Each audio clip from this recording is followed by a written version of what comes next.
Okay. So இப்போ percentage scheme அப்படின்னு எடுத்துக்கிட்டோம் அப்படின்னா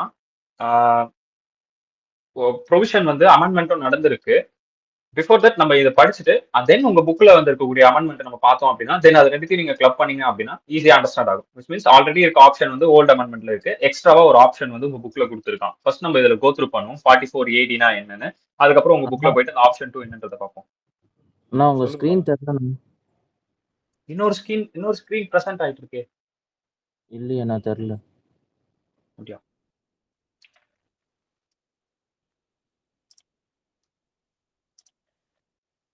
இப்போ ஓகேவா? இல்லையா, நான் வரலையே. வந்துருச்சு. மற்றவங்களுக்கும் வரலையே.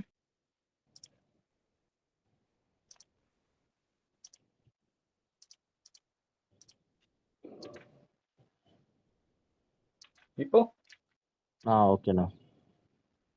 ஓகே. ஸோ இப்போ பெர்சன்ட் டாக்ஸேஷன் இப்போ 44AD அப்படிங்கிறது இவ்வளவுதான். ஓகேவா? ஸோ இது மட்டும் நம்ம எக்ஸாக்டா இதுல கொடுத்துருக்கிறது என்னென்ன அப்படின்னு நம்ம படிச்சோம் அப்படின்னாலே உங்க புக்ல இருக்கக்கூடிய ஆப்ஷன் 2 நம்ம படிச்சோம் அப்படின்னா அமெண்ட்மெண்டோட சேர்த்து கம்ப்ளீட் பண்ணிடலாம். ஸோ இப்போ ஃபர்ஸ்ட் ஆஃப் ஆல் 44AD அப்படின்றது என்னன்னா profit and gains of business on presumptive basis. All this presumptive basis உங்களோட எஸ்டிமேஷனை பேஸ் பண்ணி, அதாவது அங்க இன்கம் வந்து இவ்வளவுதான் அப்படின்னு ஆக்சுவலா நடந்திருக்காது, ஒரு எஸ்டிமேஷனை பேஸ் பண்ணி நீங்க என்ன பண்ணுவீங்க அப்படின்னா ஓகே எனக்கு வந்து இவ்வளவு இன்கம் வந்திருக்கு, நான் இவ்வளவு தான் டாக்ஸ் கட்டுவேன் அப்படின்னு நீங்க பிஃபோராவே ஒரு கால்குலேஷன் பண்ணி வச்சிரு. பிஃபோரா லெசன்ஸ் அது ஒரு கால்குலேஷன் பண்ணி வச்சிருப்பீங்க. பெர்சன்டேஜ் ஸ்கீம் கண்டர்ல நீங்க வரீங்க, இந்த கண்டிஷன்லாம் நீங்க சாட்டிஸ்ஃபை பண்ணிட்டீங்க அப்படின்னா பெர்சன்டேஜ் ஸ்கீம் கீழே நீங்க வந்துருவீங்க. ஓகேவா? சோ அந்த ஸ்கீம் கீழே நீங்க வரீங்க அப்படின்னா உங்களோட இன்கம் நீங்க ஒரு எஸ்டிமேட் பண்ணி நீங்க அதுக்கு டாக்ஸ் கட்டினா போதும். அதுதான் பெர்சன்டேஜ் ஸ்கீம் அப்படின்னு சொல்லுவாங்க. ஓகேவா? சோ ஃபர்ஸ்ட் அதுக்கு ஒரு மீனிங் நம்மளுக்கு புரியணும், அதுக்கப்புறம் தான் அதோட நம்ம போக முடியும். இப்போ நம்ம என்னென்ன கண்டிஷன் பார்ப்போம். யார் அதுக்கு முதல்ல எலிஜிபிள் அசசி? ரெசிடென்ட் இண்டிவிஜுவலா இருக்கணும். ஓகே. அடுத்து ரெசிடென்ட் HUF-ஆ இருக்கணும், இல்ல ரெசிடென்ட் ஃபர்மா இருக்கணும். ஃபர்ம்ல எக்ஸ்க்ளூடிங் LLP வந்து பெர்சன்டேஜ் ஸ்கீம் கீழே வருமா அப்படின்னு கேட்டா டெஃபினட்டா வராது. ஓகேவா? LLP வராது. Who has not claimed deduction 10AA deduction எடுத்திருக்க கூடாது. 80IA ல இருந்து RRD வரைக்கும். IA அப்படிங்கிறது ABCD wise IJKLMNOPQRST QR R வரைக்கும் இருக்கு இல்லையா? ஸோ இந்த 7 டைப் ஆஃப் 80A டிடக்ஷன்ஸ் அந்த சீரீஸ்ல வந்து எதுவுமே எடுத்திருக்க கூடாது. ஓகேவா? இந்த டைப் ஆஃப் டிடக்ஷன்ஸ், இந்த டிடக்ஷன்ஸ்லாம் நான் 6A டிடக்ஷன்ஸ் படிக்கும்போது நான் சொல்றேன், அதுல வரும் உங்களுக்கு. அதை பார்த்துட்டு வந்து இங்க லிங்க் பண்ணிட்டாலும் ஓகே தான். அதர்வைஸ் ஜஸ்ட் ஞாபகம் வச்சுக்கோங்க, ஐல இருந்து R அவ்வளவுதான். ஓகேவா? இந்த டிடக்ஷன்லாம் என்ன பண்ணிருக்க கூடாது, அவரு எடுத்திருக்க கூடாது. Who has not claimed deduction 10AA or 80IA 80RRT இந்த டிடக்ஷன்லாம் அவர் எடுத்திருக்க கூடாது. Then he is eligible to comes under 44AD. Okay. Next, this section is applicable to any business. எல்லா பிசினஸ்க்கும் அப்ளிகபிள் ஆகுமா? எக்ஸப்ட் என்னென்ன accept?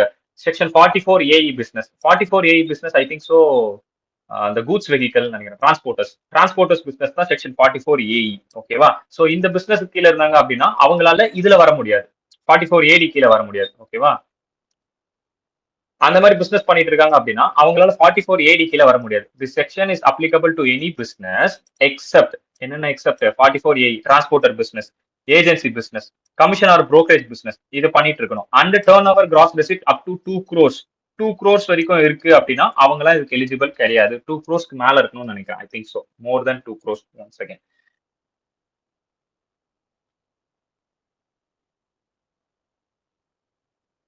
Does not exceed 2 crores. ஓகேவா? அப்போ 2 crores மேல இருக்கு அப்படின்னா then they are not eligible. Okay. Then presumptive PGBP income turnover எவ்வளவு வந்து PGBP இன்கமா இருக்குமா? PGBP income presumptive PGBP income அந்த எஸ்டிமேஷன் இன்கம்னு ஒன்று சொன்னாங்க இல்லையா, அதுக்கு எவ்வளவு அந்த எஸ்டிமேஷன் பெர்சன்டேஜ் நான் எடுத்துக்கணும் அப்படின்னா உங்களோட டர்ன் ஓவர் எவ்வளவு இருக்கு இல்ல கிராஸ் ரெசிப்ட் எவ்வளவு இருக்கு இன்டூ 8%. ஓகேவா? அதாவது estimation income turnover or gross receipt into 8%. That is your PGBP income. அதுதான் உங்களோட PGBP இன்கமே. அந்த இன்கமுக்கு தான் நீங்க வந்து டாக்ஸ் கட்டுவீங்க. ஓகேவா? அண்டர்ஸ்டாண்ட் ஆச்சா? சோ இந்த பாயிண்ட்ல என்ன சொல்லிருக்காங்கன்னா எந்தெந்த எல்லா பிசினஸும் வரும் எக்ஸப்ட் இந்த பிசினஸ்லாம் வராது. 44AE பிசினஸ் வராது, ஏஜென்சி பிசினஸ் வராது, கமிஷன் ஆர் புரோக்கரேஜ் பிசினஸ் வராது, டர்ன் ஓவர் வந்து மோர் தென் 2 crores இருக்கக்கூடிய பிசினஸ் வராது. ஓகேவா? சோ அப் டு 2 crores வரைக்கும் இருக்கிறது மட்டும் தான் வரும். ஓகே. சோ அதுதான் அந்த பாயிண்ட்ல கொடுத்துருக்கோம். மோர் தென் 2 crores இருந்துச்சுன்னா வராது. ஓகே. எனக்கு அதுதான் கொஞ்சம் டவுட்டா இருக்கு. அந்த மோர் than 2 crores turnover of gross revenue in previous year of any business should not exceed 2 crores. Yeah, of course should not exceed 2 crores தான். அப்போ 2 crores தாண்டி இருக்க கூடாது, within 2 crores குள்ள இருக்கணும். சோ அப்படி இருந்தா உங்களோட டர்ன் ஓவர் இன்டூ 8%. ஓகேவா? That is your presumptive PGBP income, not tax. இன்கமே அவ்வளவுதான். ஓகேவா? சோ அது ஒரு பாயிண்ட். இப்போ கீழே கொடுத்திருக்க நோட் அது எல்லாத்தையும் நம்ம சாட்டிஸ்ஃபை பண்ணிருக்கணும். என்னென்ன நோட் கொடுத்திருக்கான்? Turnover or gross receipt realised by எப்படி ரியலைஸ் பண்ணிருக்கோம்? Account pay cheque or DD or electronic payment through bank or any other electronic mode as may be prescribe up to due date of return filing PGBP. ஓகேவா? Which means in case நீங்க பண்ணிருக்கக்கூடிய அந்த turn over எல்லாமே வந்து பாத்தீங்கன்னா இந்த மாதிரி இருக்குப்பா. எந்த மாதிரி? அக்கௌண்ட் பே செக், ஆன்லைன் மோட் டிரான்சாக்ஷன் இந்த மாதிரி நீங்க பண்ணிருக்கீங்க அப்படின்னும் போது இந்த 8% அப்படிங்கிறது என்னவா மாறிடுதான்? டர்ன் ஓவர் இன்டூ 6% மாறிடுது. விச் மீன்ஸ் நீங்க கேஷா பண்ணாம நீங்க ஆன்லைன் மோட்லயோ இல்ல அக்கௌண்ட் பே செக் மூலியமாவோ நீங்க பண்றீங்க அப்படின்னா தென் அந்த 8% அப்படிங்கிறது உங்களுக்கு 6% மாறிடுது மோட் ஆஃப் டிரான்சாக்ஷன் பேஸ் பண்ணி. ஓகேவா? பட் இந்த 8% 6% நாட் ரெஃபர்ட் அஸ் டாக்ஸ். அவ்வளவுதான் உங்க இன்கம்னே நீங்க சொல்வீங்க. 8% தான் உங்க இன்கமாவே நீங்க பிஜிபி கீழே காட்டுவீங்க. அதாவது ஆக்சுவலா உங்களோட இன்கம் ஒண்ணுப்பா. ஆனா அதை விட நீங்க கம்மியா காட்டுறதுக்கு தான் பெர்சன்டேஜ் ஸ்கீம்குள்ளே போவீங்க. ஓகேவா? ஒரு சம் ஒண்ணு பார்த்தா அண்டர்ஸ்டாண்ட் ஆகும். ஸோ பிஃபோர் தட் அந்த நோட்ஸ் நம்ம முடிச்சிருவோம். அடுத்து B, the eligible assessee is required to pay advance tax. In case அவர் அட்வான்ஸ் டாக்ஸ் பே பண்ற மாதிரி இருக்காரு அப்படின்னா however they will be only one instalment that is 15th March financial year. அந்த மாதிரி டைம்ல அவர் அட்வான்ஸ் டாக்ஸ் பே பண்றவரா இருக்காரு அப்படின்னா ஒரே ஒரு இன்ஸ்டால்மெண்ட் தான் வரும். அதுவும் எப்போ வருமா அவருக்கு? 15th மார்ச் அப்பதான் வரும். ஆக்சுவலா அட்வான்ஸ் டாக்ஸ் எப்போ கட்டுவாங்க அப்படின்னு பாத்தீங்கன்னா quarterly once. Okay, quarterly three months once கட்டுவாங்க. ஓகே, 3 months ஒன்ஸ் போது ஏப்ரல், மே, ஜூன். ஜூன் வந்து July 15th I think. So September, October, November வந்து December 15th. July, August, September. Okay okay, September 15th. Okay done. அதாவது advance tax வந்து இந்த ஸ்கிரீன்ல இருக்கா?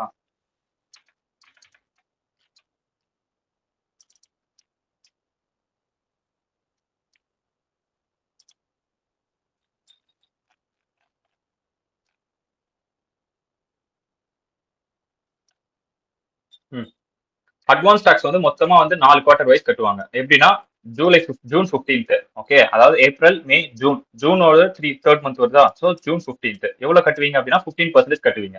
ஓகேவா? அதுக்கப்புறம் ஜூன் முடிஞ்சுச்சா? July, August, September. September 15th கட்டுவீங்க. 45% கட்டணும். எதை பேஸ் பண்ணி கட்டுவீங்க? போன வருஷத்துல எனக்கு இவ்வளவு டாக்ஸ் வந்திருக்கு, அதே தான் எனக்கு இந்த வருஷமும் வரும்னு சொல்லிட்டு நீங்க மொத்தமா கொண்டு போய் எப்ப கட்டணும்? உங்களுக்கு டியூ டேட் வரும்போது தான் கட்டுவீங்க. Like July 31st return of income file பண்ணும் போதோ இல்லைன்னா அக்டோபர் 31st நீங்க ரிட்டர்ன் ஆஃப் இன்கம் ஃபைல் பண்ணுவீங்க. ஓகேவா? சோ அப்படி ஃபைல் பண்ணும்போது நீங்க டாக்ஸ் கட்டி அதை ஃபைல் பண்ணிருப்பீங்க. கரெக்டா? சோ அதுக்கு பதிலா இவங்க என்ன சொல்றாங்கன்னா நீங்க அட்வான்ஸ் டாக்ஸ் மாதிரி பே பண்ணிட்டே வந்தா கூட ஓகே அப்படின்னு சொல்றாங்க. அதே வருஷத்துக்கு எஸ்டிமேஷன் இன்கம் பேஸ் பண்ணி நீங்க அட்வான்ஸ் டாக்ஸ் பே பண்ணா போதும் அப்படின்ற மாதிரி. சோ அந்த மாதிரி 3 months ஒன்ஸ் நீங்க கட்டுவீங்க. இப்போ 3 மாசம். அதுக்கப்புறம் செப்டம்பர். அதுக்கப்புறம் செப்டம்பர்ல இருந்து அக்டோபர், நவம்பர், டிசம்பர். அடுத்த 3 months. டிசம்பர் 15th நீங்க எவ்வளவு கட்டிருக்கணும்? 75% கட்டிருக்கணும். ஆல்மோஸ்ட் டில் மார்ச் 15th வரும்போது நீங்க என்ன பண்ணுவீங்க அப்படின்னா 100% கட்டிடுவீங்க. ஓகேவா? சோ இதுதான் உங்களுக்கு அட்வான்ஸ் டாக்ஸ். அட்வான்ஸ் டாக்ஸ் இப்படிதான் பே பண்ணிட்டு வருவாங்க. பட் இந்த ஸ்கீம் கீழே வரவங்களுக்கு என்ன சொல்லிட்டான் அப்படின்னா, இந்த ஸ்கீம் கீழே வராங்க அப்படின்னா அவங்களுக்கு வந்து இந்த ஜூன், செப்டம்பர், டிசம்பர்லாம் அப்ளிகபிள் ஆகாது. டைரக்டா 15th மார்ச் அப்படியே அப்ளிகபிள் ஆகும். டைரக்டா அவங்க 100% கட்ட வேண்டியதான் இந்த ஸ்கீம் கீழே வரவங்க. அவன் அதுதான் அங்க சொல்ல வரான். அட்வான்ஸ் டாக்ஸ் உங்க புக்ல இருக்குன்னு நினைக்கிறேன். நான் அப்போ கோ த்ரூ பண்ணும்போது அட்வான்ஸ் டாக்ஸ்னா உங்களுக்கு என்னன்னு புரியும். பட் பிஃபோர் தட் அந்த அந்த 15th ஜூன், செப்டம்பர் அப்படிலாம் இருந்துச்சு இல்லையா, அதெல்லாம் இவனுக்கு அப்ளிகபிள் ஆகாது. டைரக்டா மார்ச் 15 தான் இவனுக்கு அப்ளிகபிள் ஆகும். அதுதான் இங்க சொல்ல வரோம். Okay, next. In case 44AD is applicable, then deduction of expenditure under section 32-37 shall not be allowed.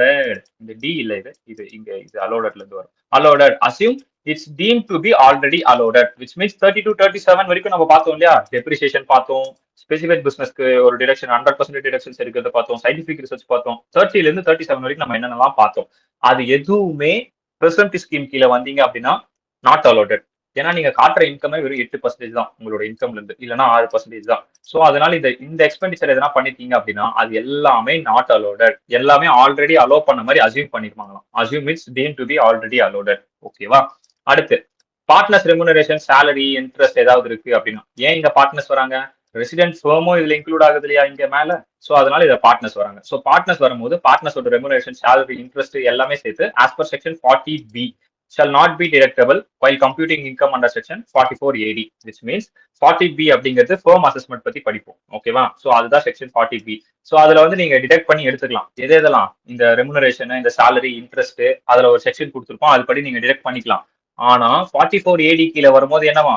while computing income shall not be deductible while computing income அப்படின்னு கொடுத்துருக்கான். எஃப் இல்ல, இது அதோட கண்டினியூ பாயிண்ட் தான். Okay, so partner remuneration salary interest etcetera as per section 40B அங்க நீங்க 40B படி நீங்க என்ன பண்ணீங்கன்னா டிடக்ஷன் எடுப்பீங்க but shawl not be deductible while computing income 44AD income compute பண்ணும்போது அதெல்லாம் நீங்க வந்து என்ன பண்ணக்கூடாது டிடக்ட் பண்ணக்கூடாது அப்படின்னு சொல்ல வரோம். அதுக்கப்புறம் if அசசி declare income as per 44AD and whose turnover is up to 2 crore then assessee is not required to maintain of books of accounts and get it audit which means 2 கோடி வரைக்கும் தான் இருக்கு எக்ஸாக்டா 2 கோடி உள்ளதா இருக்கு அப்படின்னா தென் புக்ஸ் ஆஃப் அக்கௌண்ட்ஸ் வந்து அவர் மெயின்டைன் பண்ணமான்னு கேட்டா தேவைப்படாது. ஓகேவா? ஏன்னா அப் டு 2 crores தான். மோர் தென் 2 crores இருந்துச்சுன்னா அவங்க பெர்சன்டேஜ் ஸ்கீம் கீழே வர முடியாது. ஓகேவா? 44AD கீழே வர முடியாது. லெஸ் தென் 2 crores தான் இருக்கணும். அப் டு 2 crores வரைக்கும் தான் இருக்கணும். மோர் தென் 2 crores இருக்கு அப்படின்னா அவங்களால பெர்சன்டேஜ் ஸ்கீம் கீழே வர முடியாது. ஓகேவா? Next if assessee declare the income of any previous year as per 44AD and he does not declare the income as per 44AD in any 5 consecutive previous year, then he shall not eligible to claim deduction of 44AD for 5 subsequent year of which in which assessee declare the income as per 44. Okay, 44AD. இங்க என்ன சொல்ல வரான் அப்படின்னா நான் இப்போ வந்து 2020ல இருக்கேன்ப்பா. Okay, 2020ல இருந்துட்டு நான் என்ன பண்றேன்னா பெர்சன்டேஜ் ஸ்கீம் கீழே என்னோட இன்கம் வந்து பாத்தீங்கன்னா ஒரு 12 lakhs வந்திருக்கு. ஓகே, 2020ல. அதுக்கப்புறம் வந்து பாத்தீங்கன்னா நார்மல், அதாவது ஆஸ் யூசுவல் பிஜிபிபி படி நார்மலா வந்து பெர்சன்டேஜ் ஸ்கீம் கீழே வரல அப்படின்னா எனக்கு வந்து 16 lakhs காமிச்சிருக்கு இன்கம். Okay, 16 lakhs காமிச்சிருக்கு. இப்ப நான் என்ன சொல்றேன்னா இது என்னோட எஸ்டிமேஷன் தான். எஸ்டிமேஷனை பேஸ் பண்ணி நான் வந்து டாக்ஸ் கட்டணும். இது என்னோட ஆக்சுவல்ஸ் மாதிரி வரும். ஓகே, ஸோ இப்படி இருக்கும்போது நான் ஃபர்ஸ்ட் என்ன சூஸ் பண்ணிட்டேன் அப்படின்னா என்னோட எஸ்டிமேஷனே எனக்கு கம்மியா இருக்குன்னு சொல்லிட்டு நான் என்ன பண்ணிடுவேன் 2020ல நான் வந்து பெர்சன்டேஜ் ஸ்கீமை அடாப்ட் பண்ணிட்டேன் கம்மியா இருக்குன்னு சொல்லிட்டு. ஓகேவா? ஸோ நான் இதை அடாப்ட் பண்ணிட்டேன்னா நெக்ஸ்ட் 5 இயர்ஸ்க்கு இதை நான் ஃபாலோ பண்ணணும். நெக்ஸ்ட் 5 இயர்ஸ்க்கு இதை நான் அப்படியே ஃபாலோ பண்ணணும். ஓகே, நெக்ஸ்ட் 5 அசஸ்மெண்ட் இருக்கு. இன்கேஸ் 2021ல வந்து நான் வந்து பெர்சன்டேஜ் ஸ்கீம்ல தான் இருக்கேன். 2022லயும் பெர்சன்டேஜ் ஸ்கீம்ல தான் இருக்கேன். ஓகேவா? இங்கேயும் பெர்சன்டேஜ் ஸ்கீம், இங்கேயும் பெர்சன்டேஜ் ஸ்கீம், இப்படிதான் இருக்கேன். ஓகேவா? ஸோ இப்படி இருந்துட்டே வரேன். 2023ல என்ன ஆகுது அப்படின்னா என்னோட என்னோட நார்மலே வந்து பெர்சன்டேஜோட கம்மியா இருக்கு. ஓகேவா? ஸோ 12 lakh இப்போ இங்க எனக்கு நார்மல் எவ்வளவு வந்திருக்கு அப்படின்னா ஒரு 10 lakhs தான் வந்திருக்குன்னு வச்சுப்போம். எனக்கு வந்து ஒரு 10 lakhs தான் வந்திருக்கு. ஓகேவா? ஸோ இப்படி வந்திருக்கு அப்படின்னா நான் என்ன பண்ணிடுவேன், டக்குன்னு நார்மலுக்கு போயிடுவேன். ஸோ இப்போ நான் நார்மலை சூஸ் பண்ணிட்டேன் அப்படின்னா நான் நார்மலா சூஸ் பண்ணிட்டேன் 2023ல. ஸோ அதுக்கப்புறம் என்னவா என்னால நெக்ஸ்ட் 5 கான்சிக்யூட்டிவ் இயர்ஸ்க்கு நெக்ஸ்ட் 5 இயர்ஸ்க்கு என்னால என்ன பண்ண முடியாது, பெர்சன்டேஜ் ஸ்கீம் எடுத்துக்கவே முடியாது. Percentage scheme not applicable. Next 5 வருஷத்துக்கு percentage scheme not applicable.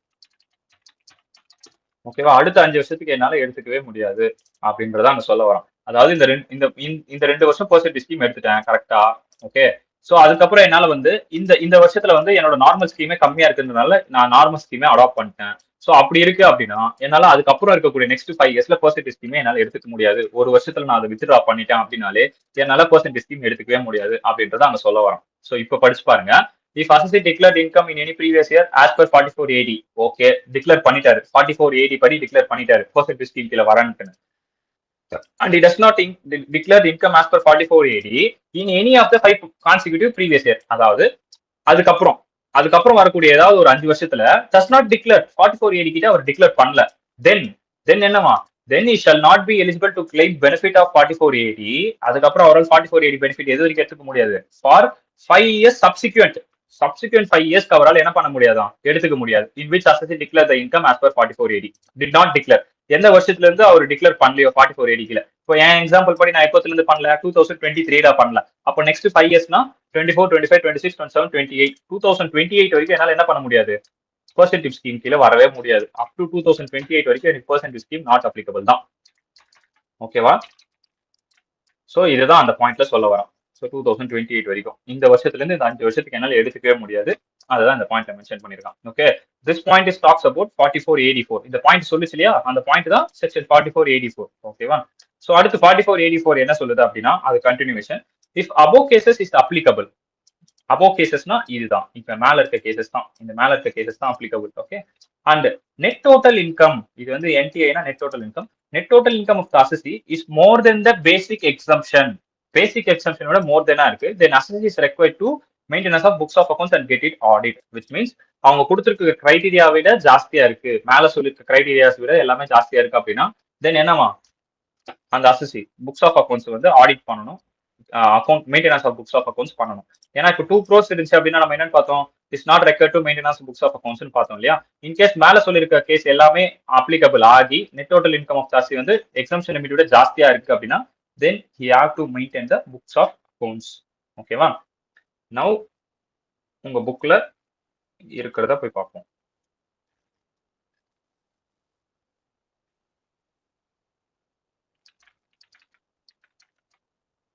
Book தெரியுது இல்லையா எல்லாருக்கும்? Okay done.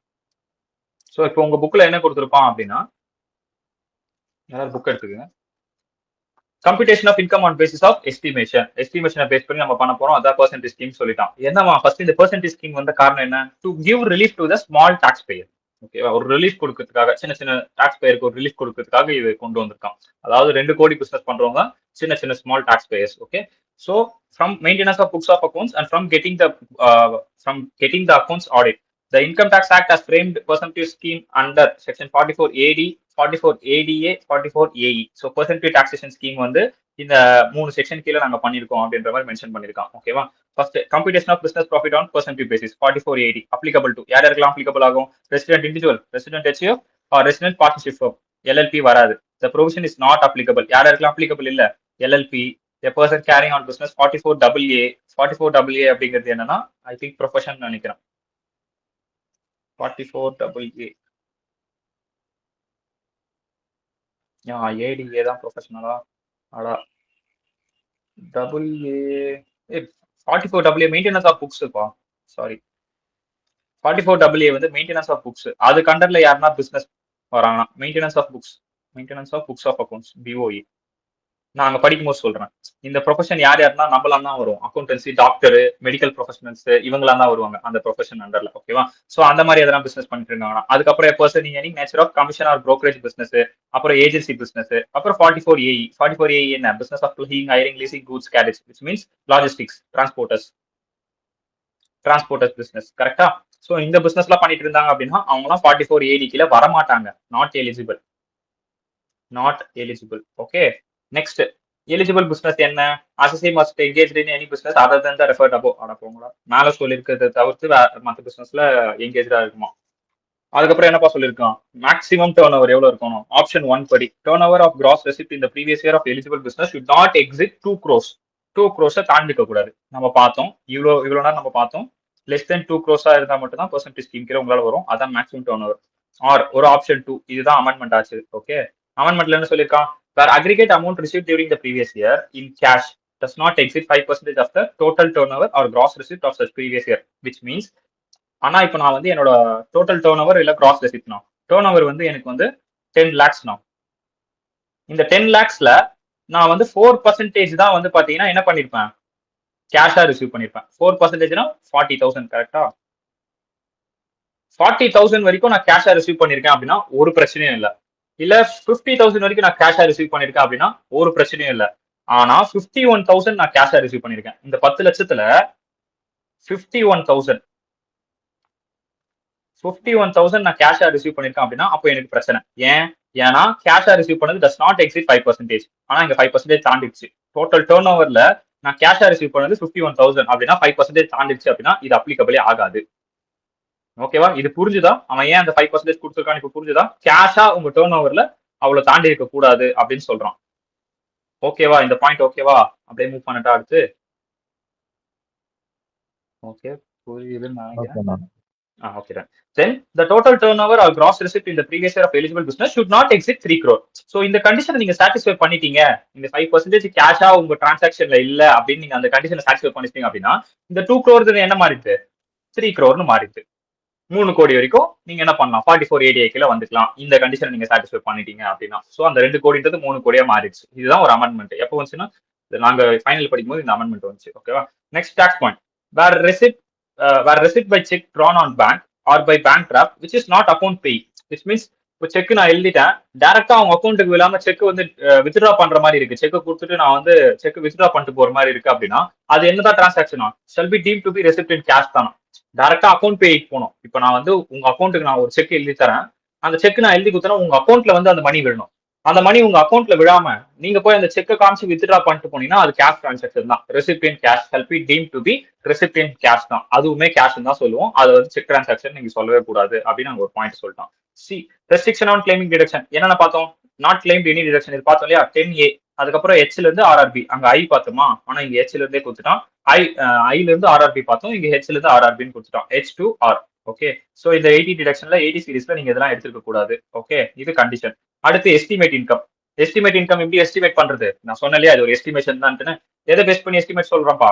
நீங்க வந்து டர்ன் ஓவர் இல்ல gross receipt is received by an account pay cheque, account payee bank draft electronic மூட்ல பண்ணிருக்கீங்க அப்படின்னா, ஓகேவா? எலக்ட்ரானிக் மூட்ல பண்ணிருக்கீங்கன்னா 6% of the total turnover. Other cases which means cash other than electronic மோட்னா 8% அப்படின்னு சொல்லிட்டான். However, a taxpayer can voluntarily declare a higher income in his return. வாலண்டரியா அவர் போயிட்டு ஹையர் இன்கம் கூட அவர் என்ன பண்ணிக்கலாம்? அவரோட ரிட்டர்ன்ல காமிச்சிக்கலாம். இப்போ பெர்சன்டேஜ் ஸ்கீமுக்கும் நார்மலா இன்கம் கால்குலேஷன் பண்றதுக்கும் ஹையரா இருக்கு அப்படின்னா ஹையர் இன்கம் நீங்க காமிக்கியா? ஓகே, ஒன்னும் பிரச்சனை இல்லை, ஹையர் இன்கம் காமிச்சிக்கோ. ஆனா லோயர் இன்கம் காமிக்க கூடாது வாலண்டரியா. எவ்வளோ அதாவது ஆஸ் பர் ஸ்கீம் படி இருந்தா ஓகே தான் accepted. But apart from this வாலண்டரியா வந்து நான் மறுபடியும் இல்ல இவ்வளவுதான் வந்துச்சு அந்த வருஷத்துல பெர்சன்டேஜ் ஸ்கீம் போன வருஷம் இவ்வளவு வந்துச்சு அப்ப இந்த வருஷம் இவ்வளவுதான் வரும் அந்த மாதிரிலாம் இல்ல. அதுக்குன்னு ஒரு என்ன சொல்றது ஹையரா இருந்தா ஓகே, அவ்வளவுதான். இதுதான் பாயிண்ட். ஓகேவா? அதுதான் நம்ம சொல்ல வரோம். ஓகேவா? Next note. ஒரு சில நோட்லாம் பார்த்தோம் இல்லையா? No deduction in respect of expense that is estimated காம்பரைசர் no further deductions relating to the expense to be allotted which means அந்த 32 37லாம் பார்த்தோம் இல்லையா? சோ அந்த எல்லாமே வந்து நாட் அலோடட். ஓகேவா? அதுக்கப்புறம் இங்க எழுதி கூட வச்சுக்கோங்க செக்ஷன் 32 37 டிடக்ஷன்ஸ். அதுக்கப்புறம் depreciation. Depreciation is team have to be already allotted. Yeah, இது வந்து already allotted சொல்லுவோம். The written down value of the asset will be calculated and if depreciation has been allotted, which means depreciation allow பண்ண மாட்டோம், ஆனா அது deemed already allotted அப்படின்ற மாதிரி கணக்கு வச்சிருவோம். ஓகேவா? புரியுதா உங்களுக்கு? அண்டர்ஸ்டாண்ட் தான். ஆக்சுவலா 32 37 டிடக்ஷன்ஸ் நம்மளால எடுத்துக்க முடியாது. பட் இந்த பாயிண்ட் ஆஃப் டெப்ரிசியேஷன் வரும்போது கால்குலேட் பண்ணுவாங்க. டெப்ரிசியேஷன் கால்குலேட் பண்ணுவாங்க, ரிட்டர்ன் டவுன் வேல்யூ கால்குலேட் பண்ணுவாங்க, எவ்வளவு வந்துச்சுலாம் பார்ப்பாங்க. But as per the percentage scheme படி டீம் டு பி அலோடட் அப்படின்னு சொல்லிட்டு முடிச்சிருவோம். அது டெப்ரிசியேஷன். அதுக்கப்புறம் டிடக்ஷன் 6A டிடக்ஷன் என்ன சொல்லிருக்கோம்? The above estimation incomes aggregated with other income of the ASI from any of the business or enter any of the head further deductions after 6A other than those mentioned above, which means 80 H2 80R பார்த்தோம் இல்லையா? இதை தவிர்த்து மற்ற ஏதாவது deductions இருக்கு அப்படின்னா then is available. ஓகேவா? அந்த இந்த சீரீஸ் தவிர்த்து. அப்போ சில இருந்து எது வரைக்கும் இருக்கு? சி மட்டும் தான். ஹெச் அதுக்கப்புறம் வந்து ABCDEF ஜி வரைக்கும் இருக்கா? ஓகே. C to G. அதுக்கப்புறம் ஆருக்கு அப்புறம் HIJKLMNOPQR STUV I think ST வேணா இருக்கு. TTA TTT அது இருக்கு. யூ வரைக்கும் இருக்கு. ஓகேவா? Up to T2U. ஓகே. இதுல இருக்கக்கூடிய 80 சீரிஸ் டிடக்ஷன்லாம் நீங்க எடுத்துக்கலாம் அப்படின்னு சொல்ல வரோம். H2R மட்டும் நீங்க எடுத்துக்க கூடாது. சில இருந்து ஜி T2U நீங்க எடுத்துக்கலாம். டிடக்ஷன்ஸ் பார்க்கும்போது உங்களுக்கு அண்டர்ஸ்டாண்ட் ஆகும். பார் ஃபார்வர்ட் லாசஸ் ஏதாவது இருக்கு அப்படின்னா பார் ஃபார்வர்ட் லாஸ் இஸ் வெனி shall be subtracted from the estimated income. அது எஸ்டிமேட் பண்றீங்களா ஒரு இன்கம், அந்த எஸ்டிமேஷன் இன்கம்ல நீங்க லாஸை வந்து மைனஸ் பண்ணிக்கலாம் அப்படின்னு சொல்லிட்டான். ப்ரொவிஷன் நாட் அப்ளிகபிள் 4484 வேற an eligible assessee எப்போ அப்ளிகபிள் ஆகாதான்? டிக்ளேர் ப்ராஃபிட் இந்த previous year as per this section. இந்த செக்ஷன் படி டிக்ளேர் பண்ணிட்டாரு. Declare lower profit that is less than the percentage. இவன் சொல்லிருக்காங்க 6% 8%, அதை விட கம்மியா காட்டுறாரு எனி ஆஃப் த 5 அசஸ்மெண்ட் இயர்ல aforesaid period, then is not eligible to claim the deductions for 5 assessment year. அடுத்த 5 வருஷம் அடுத்த 5 அசஸ்மெண்ட் இயருக்கு அவரால் வந்து கிளைம் பண்ணிக்க முடியாது. ஏன்னா ஆல்ரெடி 6 8 காமிச்சிட்டாரு. காமிச்சதை விட மறுபடியும் லோவரா டிக்ளேர் பண்ணுவாரு. ஏன்? நார்மல் ஸ்கீம்ல நார்மல் ஸ்கீம் இல்ல நார்மல் கம்ப்யூட்டேஷன் படி பெர்சன்டேஜ் கம்ப்யூட்டேஷனை தாண்டி நார்மல் கம்ப்யூட்டேஷன் படி கம்மியா வந்திருக்கு அப்படின்னா தென் என்ன பண்ணுவாரு? அதை டிக்ளேர் பண்ணுவாரு. ஐயா இதான் கம்மியா இருக்கு, நான் இதை டிக்ளேர் பண்றேன் அப்படின்னு சொன்னார்னா அடுத்த 5 வருஷத்துக்கு உங்களால பெர்சன்டேஜ் ஸ்கீம் எடுத்துக்க முடியாது ஐயா அப்படின்னு நம்ம சொல்லிடுவோம். ஸோ அதுதான் இந்த example. And assessee claim to tax on percentage basis 4480 for the assessment year 2023-24. 2023-24 percentage scheme எடுத்திருக்காரு. For assessment year 24-25 and 25-26 he offer income on the basis of percentage scheme only. 2024-25 சரி 25-26 சரி percentage scheme படி தான் காமிக்கிறாரு. However, for the assessment year 2026-27 he did not opt percentage scheme. 2026-27 percentage scheme எடுக்கலையா? In this case, he will not be eligible to claim benefit of percentage scheme taxation for the next 5 assessment year. So எந்த வருஷத்துல அவர் கை விட்டாரு? 2026-27. அப்போ 27-28 இருந்து 31-32 வரைக்கும் கிட்டத்தட்ட 5 years அவரால் என்ன பண்ண முடியாது? percentage scheme எடுத்துக்கவே முடியாது. ஓகேவா? This is your 44 ADA AD4. Okay. அடுத்து எஃபெக்ட் ஆன் அசசி 4484 இஸ் அப்ளிகபிள். அதாவது என்ன எஃபெக்ட் இருக்குமா 4484 வந்து அப்ளிகபிள் ஆயிடுச்சு அப்படின்னா an assessee to whom provision 4484 is applicable and whose total income exceeds the maximum amount which is not chargeable to tax, that is basic exemption limit, he shall be required. அதாவது இந்த இடத்துல இந்த maximum amount not chargeable to tax அப்படின்னு சொல்றது எதுனா அந்த 2 crores பத்தி தான் பேசிட்டு இருக்கோம். ஐ திங்க் ஸோ அந்த பேசிக் எக்ஸம்ஷன் லிமிட் நம்ம சொல்றது வந்து 2 crores பத்தி தான் பேசிட்டு இருக்கோம் 4480க்கு. ஓகேவா? அப்போ an assessee to whom provision 4484 is applicable and whose total income exceeds the maximum amount which is not chargeable to tax. So அதை தாண்டியும் டாக்ஸுக்கு வந்து அது சார்ஜபிளா வரல, அந்த இன்கம் வந்து 2 crores தாண்டியும் அது வந்து டாக்ஸபிள் ஆகல அப்படின்னும் போது தென் he shall be required to maintenance of books of accounts 44AA and then ஆடிட்டும் பண்ணிருக்கும் 44AB கீழே. 44AA maintenance of books of accounts சொன்னோம் இல்லையா, நம்ம வெயிட் பண்ணோம் படிப்போம். அந்த maintenance of books of accounts இது வந்து டாக்ஸ் ஆடிட். ஓகேவா? ஸோ இதுல வந்து அவன் பண்ணிருக்கணும், விச் மீன்ஸ் 4484 அப்ளிகபிள் ஆகுது அப்படின்னாலே ஆட்டோமேட்டிக்கா maintenance of books of accounts பண்ணும், டாக்ஸ் ஆடிட்டும் பண்ணிருக்கணும். அதர்வைஸ் டாக்ஸ் ஆடிட்டும் maintenance of books of accounts பண்ண வேண்டாம் 4480 கீழே வந்தோம் அப்படின்னா. ஓகேவா? டன்.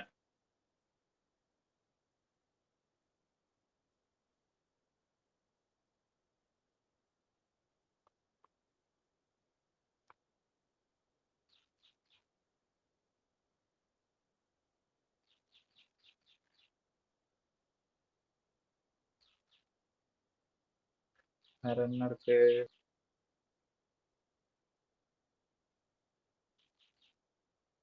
ஓகே, வேற எதுவும் இல்லை.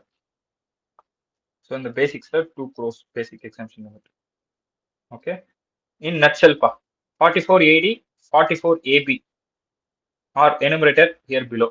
ஓகே, 44AD-யும் 44AB-யும் 44AD என்ன பெர்சன்டேஜ் ஸ்கீம், 44AB என்ன டாக்ஸ் ஆடிட். கரெக்டா? ஸோ அது எப்போ வருதுன்னு பாருங்க. Turn over of the assessee up to 1 crore இருக்கா 44AD, எஸ் அப்ளிகபிள் ஆகும். அப் டு 1 crore தான் இருக்கு, 2 crores தாண்டினதான் அப்ளிகபிள் ஆகாது. So applicability of tax audit not required even if income is offered under 44AD provided is not covered under 44AD4, which means tax audit required கிடையாது. 44AD கீழே வந்துட்டாரு, 44AD4 கீழே வரல. 44AD4னா என்ன, அவர் வந்து பெர்சன்டேஜ் ஸ்கீம் வந்து withdraw பண்ணிருக்கணும் அப்படின்னு பார்த்தோம் இல்லையா. ஸோ வராதனால இந்த இடத்துல tax audit not required.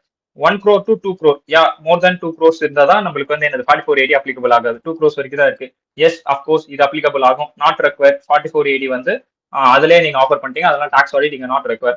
2 to 3 crores இருக்கு அப்படின்னா subject to certain return, which means rider means இப்ப பார்த்தோம் இல்லையா சில சர்டன் கண்டிஷன்ஸ் பார்த்தோம். என்ன கண்டிஷன்ஸ் பார்த்தோம்? 3 crores இருக்கணும் அப்படின்னா கேஷ் டிரான்சாக்ஷன் வந்து 5% வரைக்கும் தான் பண்ணிருக்கணும் அப்படின்ற ஒரு கண்டிஷன் பார்த்தோம் இல்லையா. ஸோ அந்த கண்டிஷன் நாங்கள் சாட்டிஸ்ஃபை பண்ணிருக்கணும். ஸோ அதை பண்ணியிருந்தாங்க அப்படின்னா here also not required. Then 2 crores if condition are not satisfied 3 crores to 10 crores, which means condition satisfy ஆகல, இல்ல 3 crores to 10 crores இருக்கு அப்படின்னா இந்த இடத்துல இன்னும் not required if certain conditions are satisfied. So tax ஆடிட்ல சில கண்டிஷன்ஸ் இருக்கு. டாக்ஸ் ஆடிட் வந்து அப் டு 5 crores வரைக்கும் ஒன்று இருக்கு, 10 crores வரைக்கும் ஒன்று இருக்கு. ஸோ அந்த கண்டிஷனை சாட்டிஸ்ஃபை பண்ணிட்டாங்க அப்படின்னா இந்த இடத்துல டாக்ஸ் ஆடிட் ரெக்யர்மெண்ட் இல்ல. அதை நான் டாக்ஸ் ஆடிட் படிக்கும்போது நான் சொல்றேன். 44AB பின்னாடி விட்டுட்டு வந்தோம் இல்லையா, அது படிக்கும்போது நான் சொல்றேன். ஸோ அது பண்ணியிருந்தோம் அப்படின்னா இந்த இடத்துல வந்து நீங்க என்னவா சில கண்டிஷனை சாட்டிஸ்ஃபை பண்ணியிருந்தேன் டாக்ஸ் ஆடிட் பண்ண வேண்டாமா. மோர் தென் 10 crores 10 crores பிளஸ் மோர் தென் 10 crores அப்படின்னா இந்த பெர்சன்டேஜ் ஸ்கீம் கீழே வரவே மாட்டீங்க, டாக்ஸ் ஆடிட் கம்பல்சரி ரெக்வயர்டு அப்படின்னு சொல்லிட்டான். ஓகேவா? So this is your percentage scheme and then tax audit. இப்போ ஒரு சம்ம போட்டுட்டு maintenance of books of accounts tax audit போயிட்டு ஃபர்தரா மூவ் பண்ணுவோம். ஸோ இப்போ இந்த லிஸ்டேஷன் பார்த்தீங்கன்னா உங்களுக்கு அண்டர்ஸ்டாண்ட் ஆகும் ஓவராலா என்ன கான்செப்ட் அவன் சொல்ல வரான்னு. Take this illustration 78. X Co FM is engaged in business of trading of cloth. Okay, turnover 2023-24 being எவ்வளோப்பா 1,57,80,000. ஓகேவா? Out of which 25 lakhs has been received account pay cheque. Okay, அதுல இருந்து 25 லட்சம் அக்கௌண்ட் பே செக்கா ரிசீவ் பண்ணிருக்கோம். அப்போ பேலன்ஸ் இருக்கிறது என்னவா receive பண்ணிருக்கோம்? கேஷா ரிசீவ் பண்ணிருக்கோம். கரெக்டா? கேஷ் செக் அக்கௌண்ட் பே மூலியமா ரிசீவ் பண்ணிருக்கோம். I want to claim the following deduction. It wants to claim the following deduction, which means firm வந்து எதை எதிர்பார்க்குது? கீழே இருக்க டிடக்ஷன்ஸ்ல கிளைம் பண்ணிக்கணும் அப்படின்னு எதிர்பார்க்குது. என்னென்ன பண்ணிருக்கு? salary and partner remuneration as permitted 40B இதெல்லாம் நம்ம பெர்மிட் பண்ணக்கூடாது. salary to employees பெர்மிட் பண்ணக்கூடாது. depreciation பெர்மிட் பண்ணக்கூடாது. I think salary to employee பத்தி நம்ம படிக்கல, அப்போ அதை வெயிட் பண்ணுங்க, அங்க என்ன சொல்லியிருக்கான்னு பார்ப்போம். அதுக்கப்புறம் வேற என்ன பெர்மிட் பண்ணக்கூடாதுன்னு பார்த்தோம். காஸ்ட் ஆஃப் மெட்டீரியல் யூஸ்டு இதை பத்தி நம்ம படிக்கல, ஹோல்ட் பண்ணுங்க. அதர் எக்ஸ்பென்ஸ் ஒரு 13. ஸோ டோட்டலா வந்து 1,42,55,000 எக்ஸ்பென்ஸ். ஸோ என்ன சொல்லியிருக்கான் அப்போ நெட் ப்ராஃபிட்ன்றது 1,57,80,000 இருந்து இந்த எக்ஸ்பென்ஸை நான் மைனஸ் பண்ணி 15,25,000 இதுக்கு தான் நான் வந்து டாக்ஸ் கட்டணும் அப்படின்னு அவன் சொல்றான். ஓகேவா அப்படின்னு அவன் கால்குலேஷன்ல அவன் சொல்றான். நம்ம இப்போ கால்குலேட் பண்ணி நம்ம எடுக்கணும். Determine the net income of X and co of the assessment year 24-25 assuming first taxable interest income is 90,000. Interest income ஒன்று இருக்காம்பா. நீங்க 2024க்கு பண்ணும்போது அசியூம் பண்ணிக்க சொல்றான். அடிஷனலா என்னென்ன இருக்கான், இன்ட்ரெஸ்ட் இன்கம் வந்து ஒரு 90,000 இருக்கான், அது ஐஎஃப்ஓஎஸ் கீழே போகும். அதுக்கப்புறம் லாங் டர்ம் கேபிட்டல் கெயின் ஒரு 1,40,000 இருக்கான், இது கேபிட்டல் கெயின் கீழே போகும். The firm is eligible to deduction 50,000 under 80G. 80G அப்படிங்கிறது என்னன்னா டொனேஷன். டொனேஷன் நீங்க எதனா கொடுத்துருந்தீங்க அப்படின்னா நீங்க கொடுக்குற டொனேஷனுக்கு என்ன பண்ணிக்கலாம், டிடக்ஷன் எடுத்துக்கலாம். ஓகேவா? ஸோ டொனேஷனா ஒரு 15,000 ரூபாய் கொடுத்துருக்கீங்க, அது ஒரு எக்ஸ்பெண்டிச்சர், ஸோ அதுக்கு நீங்க வந்து டிடக்ஷன் எடுத்துக்கலாம் அப்படின்னு அடிஷனல் டீடைல்ஸ் கொடுத்துட்டோம். அதர் ஹெட்டோட அடிஷனல் டீடைல்ஸ். ஓகேவா? ஸோ இப்போ solution. Since turnover of the business does not exceed 2 crore, yeah, of course 2 crores தாண்டல, 1,57,80,000 தான் இருக்கு. Super. Hence 44AD is applicable. However, income computed as per provision other than provision 44AD is less than the estimated total income. Hence, the firm may be assessed for lesser income provided the following conditions are satisfied. Which means என்ன சொல்லிட்டான், percentage ஸ்கீமை விட நார்மலா அவங்க இங்க காமிச்சிருக்காங்க இல்லையா, இங்க காமிச்சதே வந்து கம்மியா தான் இருக்குன்னு சொல்றான். 15,25,000 கம்மியா தான் இருக்கு அப்படின்னு சொல்றான். கம்மியா இருந்தா என்ன பண்ணணும், அப்போ புக்ஸ் ஆஃப் அக்கௌண்ட்ஸ் மெயின்டைன் பண்ணணும். 44AA 44AB கீழே டாக்ஸ் ஆடிட் பண்ணும், புக்ஸ் ஆஃப் அக்கௌண்ட்ஸ் மெயின்டைன் பண்ணும். நீங்க 44AD கீழே வரல அப்படின்னா, இதை நீங்க எடுக்கல அப்படின்னா நீங்க அடுத்து என்ன மெயின்டைன் பண்ணும், 44AA 44AB இது ரெண்டுத்தையும் நீங்க பண்ணிருக்கணும். புக்ஸ் ஆஃப் அக்கௌண்ட்ஸ் மெயின்டைன் பண்ணணும், டாக்ஸ் ஆடிட் பண்ணிருக்கணும் அப்படின்னு சொல்ல வரான். ஓகேவா? Where it maintenance accounts and get it audit. இப்போ வந்து புக்ஸ் ஆஃப் அக்கௌண்ட்ஸ் மெயின்டைன் பண்ணிருக்கீங்க, அதை ஆடிட் பண்ணிருக்கீங்க அப்படின்னா உங்களோட டோட்டல் இன்கம் எவ்வளவு இருக்கும் அப்படின்னு பாத்தீங்கன்னா, இந்த கொடுத்தாலே 1525 அது பிஜிபிபில. லாங் டர்ம் கேபிட்டல் கெயின் எவ்வளவு பார்த்தோம், 1,40,000. அதுக்கப்புறம் income from other sources, interest income அது ஒரு 90,000. Cross total income 7,55,000.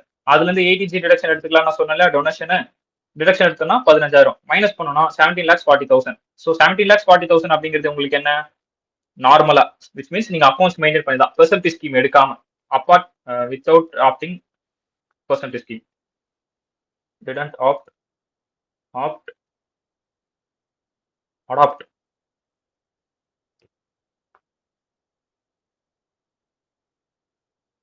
Adapt percentage scheme. Percentage scheme எடுக்காம இருந்தா என்னோட இன்கம் வந்து 17,40,000. ஓகேவா? இப்போ நான் கீழே where it does not maintain books of accounts to file get is account audit. So audit பண்றதுக்கும் அவர் பண்ணல, புக்ஸ் ஆஃப் அக்கௌண்ட்ஸும் மெயின்டைன் பண்ணல அப்படின்னா தென் இப்போ இங்க பெர்சன்டேஜ் ஸ்கீம் அப்ளிகபிள் ஆக போகுது. பெர்சன்டேஜ் ஸ்கீம் வருது அப்படின்னா பிஜிபிபிக்கு நீங்க எவ்வளவு ஷோ பண்ணுவீங்க, அங்க வந்து 25 lakhs தான் என்னன்னு பார்த்தோம், கேஷா பண்ணிருக்கான்னு பார்த்தோம். கேஷா பண்ணியிருந்தா நம்மளுக்கு என்னன்னு பார்த்தோம், இன்கம் 6% ஆஃப் இன்கம் நீங்க வந்து காட்டணும்னு பார்த்தோம். அண்ட் தென் இன்னொன்னு என்ன, கேஷ் தவிர்த்து அதர் தென் கேஷ் ஆயிடுச்சு அப்படின்னா 8% பார்த்தோமா. So 8% of balance, which means 1,57,80,000 minus 25 lakhs. So இது போட்டீங்கன்னா 1,32,80,000 அப்படின்னு வரும். கரெக்டா? ஸோ இதுதான் உங்களுக்கு பிஜிபிபி இன்கம். ஸோ பிஜிபிபில இது ரெண்டுத்தையும் ஆட் பண்ணீங்க அப்படின்னா 12,12,400 அப்படின்னு கிடைக்கும். அதுக்கப்புறம் கேபிட்டல் கெயின் எவ்வளவு பார்த்தோம், 1,40,000. Income from other sources 90,000. அதுக்கு அடுத்து ஸோ டோட்டலா எடுத்தீங்க அப்படின்னா கிராஸ் டோட்டல் இன்கம் எவ்வளோப்பா, 14,42,000 லெஸ் டிடக்ஷன் 80G 15,000 மைனஸ் பண்ணீங்க அப்படின்னா டோட்டல் இன்கம் வந்து 14,27,400 அப்படின்னு கிடைக்கும். கரெக்டா? ஸோ இப்போ இது ரெண்டுத்தையும் கம்பேர் பண்ணுங்க, 14 lakhsக்கும் 17 lakhsக்கும் whichever is lower, as per percentage scheme படி தான் லோவரா இருக்கு. ஓகே, அப்ப நான் பெர்சன்டேஜ் ஸ்கீம் படி போறேன் அப்படின்னா அப்கோர்ஸ் நீங்க தாராளமா போலாம். பெர்சன்டேஜ் ஸ்கீம் படி போனீங்க அப்படின்னா புக்ஸ் ஆஃப் அக்கௌண்ட்ஸும் மெயின்டைன் பண்ண வேண்டாம். இன்கேஸ் நீங்க பெர்சன்டேஜ் ஸ்கீமை விட லெஸ் தெனா இங்க இருக்கு, ஃபார் எக்ஸாம்பிள் இந்த இடத்துல லெஸ் தெனா வந்திருக்கு 17 lakhs, இந்த ஏரியால லெஸ் தெனா வந்திருக்கு அப்படின்னா தென் நீங்க புக்ஸ் ஆஃப் அக்கௌண்ட்ஸ் மெயின்டைன் பண்ணியிருந்தா மட்டும் தான் இது எடுத்துக்க முடியும், அதர்வைஸ் உங்களால எடுத்துக்கவே முடியாது. ஸோ இப்போ நீங்க கம்பேர் பண்ணுங்க, இதுக்கும் கம்பேர் பண்ணீங்கன்னா பெர்சன்டேஜ் ஸ்கீமே கம்மியா இருக்கு. கரெக்டா? 17,40,000, ஆனா இங்க டோட்டல் இன்கம் 14 lakhs தான், ஆல்மோஸ்ட் ஒரு 3 lakhs கம்மியா இருக்கு. அப்போ நான் பெர்சன்டேஜ் ஸ்கீம்க்கே போறேன்னு சொல்லிட்டு நீங்க பெர்சன்டேஜ் ஸ்கீமுக்கு தாவிடலாம். ஓகேவா? பட் பெர்சன்டேஜ் ஸ்கீம் கீழ வந்துட்டீங்க அப்படின்னா அடுத்து வரக்கூடிய 5 வருஷத்துக்கு நீங்க பெர்சன்டேஜ் ஸ்கீம் தான் ஃபாலோ பண்ணணும். அண்டர்ஸ்டாண்ட் ஆச்சா? இப்போ சம் கிளியரா? ஏடி எல்லாருக்கும் கிளியரா?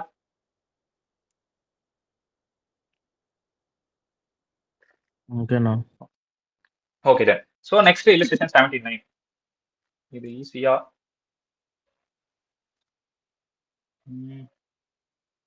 சரி ஓகே 79 நான் இப்போ மறுபடியும் அதே தானா, அதே cloth business 57 lakhs 25 lakhs out of which account pay 90,000 1 lakh 40 15 எல்லாம் அங்கேயே பார்த்த மாதிரியே இருக்கு. அதே சம் தான், வெறும் டோன் ஓவர் மட்டும் மாத்திருக்கான்.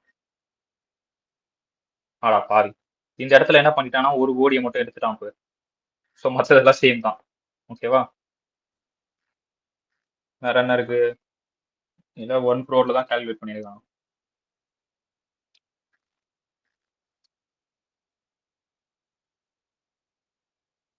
இதுல என்ன இருக்கு அப்படின்னா, புக்ஸ் ஆஃப் அக்கௌண்ட்ஸ் மெயின்டைன் பண்ணிட்டு பெர்சன்டேஜ் ஸ்கீம் கீழே எவ்வளவு இன்கம் வந்திருக்கு அப்படின்னு பாத்தீங்கன்னா 6,27,400 வந்திருக்கு பெர்சன்டேஜ் ஸ்கீம் கீழே. ஓகேவா?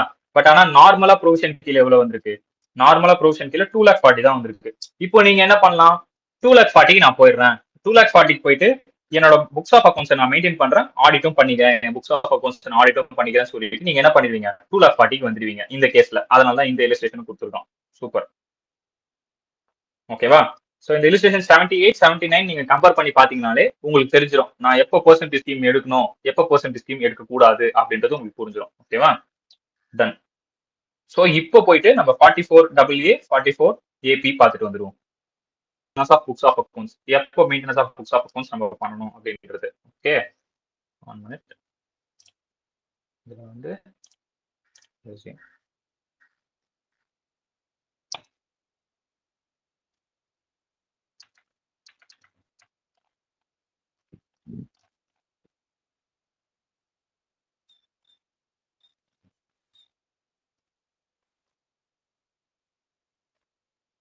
ஓகே 44AA பிரசன்ட் ஆகுது இல்லையா ஸ்கிரீனு?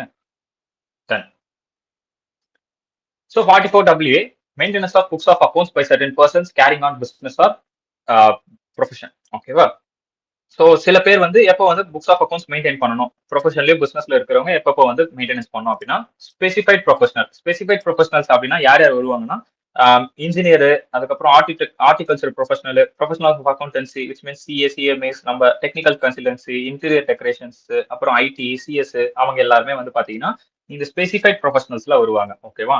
ஸோ ஸ்பெசிஃபைட் ப்ரொஃபஷனல்ஸ், அந்த ஸ்பெசிஃபைட் ப்ரொஃபஷனல்ஸுக்கு if the gross receipt exceed 1,50,000 1,50,000 அவங்களோட கிராஸ் ரெசிப்ட் வந்து தாண்டி இருக்கு in all okay, all the 3 immediately preceding the previous year which means நான் இப்போ 2024-25 இருக்கேன். முந்தின 3 வருஷத்துல எனக்கு 1,50,000 மேலதான் என் கிராஸ் ரெசிப்ட் இருக்கு. 3 வருஷத்துக்குமே 1,50,000 1,50,000 மேலதான் இருக்கு அப்படின்னா டெஃபினட்டா நான் என்ன பண்ணி ஆகணும்? புக்ஸ் ஆஃப் அக்கௌண்ட்ஸ் மெயின்டைன் பண்ணியே ஆகணும். ஓகேவா? சோ அப்படி இருக்கு அப்படின்னா டெஃபினட்டா நான் புக்ஸ் ஆஃப் அக்கௌண்ட்ஸ் மெயின்டைன் பண்ணி ஆகணும். இது ஒரு பாயிண்ட். இங்கே முடிஞ்சு போச்சு இது. ஓகே, இது இப்படி வெர்டிகல் இருக்கு. ஓகேவா?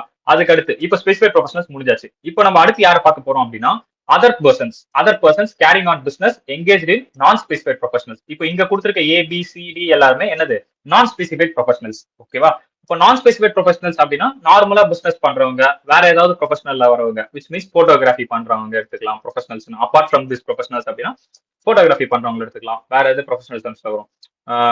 மூவி எதுவா இருந்தாலும் அந்த ஃபீல்டு ரிலேட்டடா அதுவுமே ஒரு ப்ரொஃபஷனல் தானே அவங்களை பொறுத்த வரைக்கும். ஸோ அந்த மாதிரி அது ரிலேட்டடா இருக்கிறது எல்லாமே நான் ஸ்பெசிஃபைட் ப்ரொஃபஷனல்ஸ். அவங்களாம் ஸ்பெசிஃபை பண்ணப்படாத ப்ரொஃபஷனல்ஸ். ஆனா பிலிம் ஆர்டிஸ்ட் வந்து ஸ்பெசிஃபை பண்ணப்பட்டிருப்பாங்க. அப்பார்ட் ஃப்ரம் பிலிம் ஆர்டிஸ்ட், ஆக்டரை தவிர்த்து வேற யாராவது இருக்காங்க அப்படின்னா அவங்க எல்லாமே வந்து பாத்தீங்கன்னா நான் ஸ்பெசிஃபைட்ல வந்துருவாங்க. ஓகேவா? நான் ஸ்பெசிஃபைட் ப்ரொஃபஷனல்ஸ் ஆர் நான் ஸ்பெசிஃபைட் பிசினஸ்ல வந்துருவாங்க. இப்போ அந்த மாதிரி இருக்கும்போது இன்கேஸ் இண்டிவிஜுவல் ஹெச்எஃப் இருக்காங்க அப்படின்னா அவங்களோட income exit 2.5 lakhs. okay, which means 2,50,000 or total sales or gross receipt வந்து 25 lakhs. ஓகேவா? அதாவது இன்கம் வந்து 2,50,000 அப்படி இல்லைன்னா டேர்ன் ஓவர். ஏன் டேர்ன் ஓவர் வந்து அதிகமா வைக்கிறோம்னா டேர்ன் ஓவருக்கும் இன்கமுக்கு என்னன்னா டிஃபரன்ஸ்? டேர்ன் ஓவர்ல இருந்து நீங்க சில எக்ஸ்பென்ஸ் எல்லாம் மைனஸ் பண்ணிட்டே வருவீங்க. கரெக்டா? சோ அதெல்லாம் மைனஸ் பண்ணது போக பேலன்ஸ் இருக்கிறது தான் உங்களுக்கு ஒரு இன்கமே. ஓகே, சோ டேர்ன் ஓவர் அப்படிங்கிறது வித்தவுட் ஜிஎஸ்டி கூட சேல்ஸ் அவ்வளவுதான். இவ்வளவு சேல்ஸ் ஆயிருக்கு. ஆனா அவ்வளவு சேல்ஸ் ஆயிருக்குன்னா அதுக்கப்புறம் நம்ம சிலது எல்லாத்தையும் மைனஸ் பண்ணுவோம்ல. ட்ரேடிங்ல வந்து நீங்க வந்து ரைட் சைட்ல வந்து சேல்ஸ் அப்படின்னு காட்டுறீங்கன்னா உங்களுக்கு P&L லெஃப்ட் சைட்ல எவ்வளவு எக்ஸ்பென்ஸ் நடக்கும் அதெல்லாம் போக இருக்கிறது தான் உங்களுக்கு நெட் ப்ராஃபிட். சோ அதனால தான் டேர்ன் ஓவர் எப்பவுமே ஜாஸ்தியா வைக்கிறோம். ஸோ ஏதாவது ஒரு இண்டிவிஜுவலோ ஹெச்இஎஃப்ஓ அவங்களோட இன்கம் வந்து 2,50,000 தாண்டி இருக்கு, or total sales or gross receipt வந்து 25 lakhs இருக்கு in any one of 3 immediately preceding year. ஏதாவது 3 ப்ரிசீடிங் இயர்ல முந்தின 3 வருஷத்துல ஏதாவது ஒரு வருஷத்துல இப்படி இருக்கு அப்படின்னா தென் டெஃபினட்டா அவங்க என்ன பண்ணி ஆகணும்? கம்பல்சரியா புக்ஸ் ஆஃப் அக்கௌண்ட் மெயின்டைன் பண்ணி ஆகணும். அதுக்கப்புறம் in case of other person யார் இருப்பா? இண்டிவிஜுவல் HF மட்டும் இங்க சொல்லிட்டான். 7 டைப்ஸ் ஆஃப் பர்சன் பார்த்தோம். 7 டைப்ஸ் ஆஃப் பர்சன்ஸ்ல 2 பேர் முடிச்சாங்க, பேலன்ஸ் இருக்குது 5. அப்ப அந்த 5% யார் யாரு? Income exit 1,20,000 or total sales or turnover exit 10 lakhs in any one of the 3 years. 3 வருஷத்துல ஏதாவது ஒரு வருஷத்துல தாண்டி இருக்கு, 10 லட்சம் தாண்டி இருக்கு, இல்ல 1,20,000 தாண்டி இருக்குன்னா டெஃபினட்டா அந்த பர்சன் என்ன பண்ணி ஆகணும்? புக்ஸ் ஆஃப் அக்கௌண்ட்ஸ் மெயின்டைன் பண்ணியே ஆகணும். அதுக்கப்புறம் if profit are calculated on percentage basis under section 44 AE, 44 BB, 44 triple B. 44 AE வந்து வரும், BB triple B வந்து உங்களுக்கு நெக்ஸ்ட் லெவல்ல வரும். AE அப்படிங்கிறது என்னன்னா டிரான்ஸ்போர்ட்டர் பிசினஸ், கரெக்டா?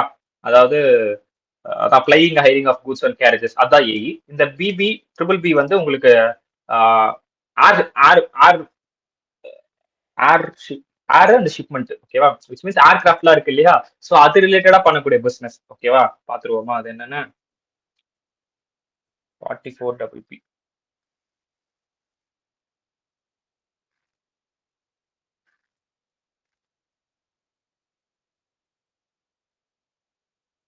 Special provision of taxable non-resident as engaged business providing facilities and connectivity, supplying plant or machinery, higher basis on percentage extraction of B B வந்து எக்ஸ்ட்ராக்ஷன் ஆஃப் மினரல்ஸ் எக்ஸ்ட்ராக்ஷன் பண்றது B B. Triple B வந்து ஷிப்மெண்டா?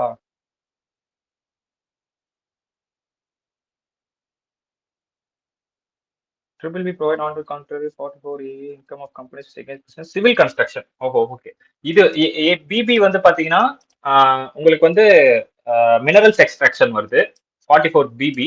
44 triple B வந்து பாத்தீங்கன்னா உங்களுக்கு வந்து civil construction, அது ரிலேட்டடா வருது, ஓகேவா? ஸோ ஏர்கிராஃப்ட் ஷிப்போ இல்ல, அது வேற செக்ஷன் போல, ஓகேவா? ஸோ இது ரெண்டும் இப்போ உங்களுக்கு இல்ல, உங்க புக்ல இல்ல, பட் இது நெக்ஸ்ட் ஸ்டெப்ல நீங்க பாப்பீங்க. But you have to remember 44 AE, ஓகேவா? If profit are calculated on percentage basis, இந்த 3 செக்ஷனுக்கு மட்டும் பண்றீங்க அப்படின்னா அந்த assessee has claimed income is lower than the percentage rate, which means percentage ஸ்கீமை விட ஒரு கம்மி ரேட்டுக்கு வந்து அப்ப என்ன பண்றாரு அவரு? அந்த இடத்துல வந்து டாக்ஸ் வந்து கால்குலேட் பண்ணி எடுத்துக்கிறாரு அப்படின்னா டெஃபினட்டா அவர் என்ன பண்ணி ஆகணும்? As usual books of accounts maintain பண்ணி ஆகணும். அது நம்ம 44 ஏடி படிக்கும் போதே பார்த்தோம் இல்லையா? அவர் பெர்சன்டேஜ் ஸ்கீமை விட கம்மியா காட்டுறாரு அப்படின்னா அவர் டெஃபினட்டா என்ன பண்ணி ஆகணும்? புக்ஸ் ஆஃப் அக்கௌண்ட்ஸ் மெயின்டைன் பண்ணி ஆகணும். அதுதான் இங்க சொல்ல வரான். அது ஏக்கு மட்டும் இல்ல, எல்லா பெர்சன்டேஜ் ஸ்கீமுக்கும் அப்ளிகபிள் ஆகும். அவன் இது 3 மட்டும் இங்க மென்ஷன் பண்ணிருக்கான், ஓகேவா? நெக்ஸ்ட் வேற த ப்ரொவிஷன் ஆஃப் 44 ஏடிஎஃப் 4 என்னப்பா? அதாவது ஒரு 5 வருஷத்துக்குள்ளார ஒரு பெர்சன்டேஜ் ஸ்கீமை வித்ட்ரா பண்ணிட்டாரு அப்படின்னா அதுக்கு அடுத்து வரக்கூடிய 5 வருஷத்துல வர எடுத்துக்க முடியாது பார்த்தல, அதான் ஏடிஎஃப் 4 ஆர் அப்ளிகபிள். இன்கேஸ் அது அப்ளிகபிள் ஆகுது அப்படின்னா in this case and his income exceeds the maximum amount, which means 2 crore தாண்டி இருக்கு அப்படின்னா 2 crore தாண்டி which is not chargeable to tax அப்படின்னா டேர்ன் ஓவர் 2 crore தாண்டி இருக்கு which is not chargeable to tax அப்படிங்கிறது என்னன்னா 2 crores தாண்டி அது எப்படி டாக்ஸபிள் கீழே வராது நீங்க சொல்றீங்க அப்படின்னா 2 crores வந்து டேர்ன் ஓவர்ல இருந்து நம்ம சில எக்ஸ்பென்ஸ் எல்லாம் மைனஸ் பண்ணிட்டே வந்தோம்னா டாக்ஸ் கீழே அது வராது. அண்டர்ஸ்டாண்ட் ஆகுதா? மேபி லாஸா கூட போகலாம். டேர்ன் ஓவர் பேஸ் பண்ணி நீங்க எக்ஸ்பென்ஸ் மைனஸ் பண்ணீங்கன்னா லாஸா கூட வரலாம். ஸோ அந்த மாதிரி இருக்கும் போது அவர் வந்து 44 ஏடிஎஃப் 4 கீழே வந்துருவார். பெர்சன்டேஜ் ஸ்கீம் எடுக்கல அப்படின்னு வந்துருவார். அப்படி வராரு அப்படின்னா அவர் என்ன பண்ணி ஆகணும்? புக்ஸ் ஆஃப் அக்கௌண்ட்ஸ் மெயின்டைன் பண்ணியே ஆகணும் அப்படின்னு சொல்லிட்டான். டைம் லிமிட் என்னவா? புக்ஸ் ஆஃப் அக்கௌண்ட்ஸ் நீங்க எவ்வளவு நாள் மெயின்டைன் பண்ணிருக்கணும்? The books of accounts shall be kept and maintained for a period of 6 years for the relevant assessment year. கிட்டத்தட்ட 6 வருஷம் நீங்க வந்து என்ன பண்ணிருக்கணும்? அந்த புக்ஸ் ஆஃப் அக்கௌண்ட்ஸ் மெயின்டைன் பண்ணிருக்கணும். ஃபார் எக்ஸாம்பிள் 2023 இருக்கு அப்படின்னா 2029 வரைக்கும் 2023 புக்ஸ் ஆஃப் அக்கௌண்ட்ஸ் நீங்க மெயின்டைன் பண்ணிருக்கணும். அண்டர்ஸ்டாண்ட் ஆகுதா? சோ அதுதான் அங்க கொடுத்துருக்கோம் டைம் லிமிட். சோ அது ஆர்ச்சியூஸ்னு ஒன்று சொல்லுவாங்க, ஆர்கியூஸ்னு ஒன்று சொல்லுவாங்க. அது வந்து இப்போ எல்லா புக்கையும் போட்டு வச்சிருப்பாங்க, ஓகேவா? இந்த வருஷத்துல இதுதான் நடந்துச்சு, இந்த வருஷத்துல இது நடந்துச்சு அப்படின்னு சொல்லிட்டு ஃபுல்லா புக்ஸ் ஹிஸ்டரி வந்து மெயின்டைன் பண்ணிருப்பாங்க, ஓகேவா? So this is all about your 44 AA. இப்போ உங்க புக்ல வாங்க.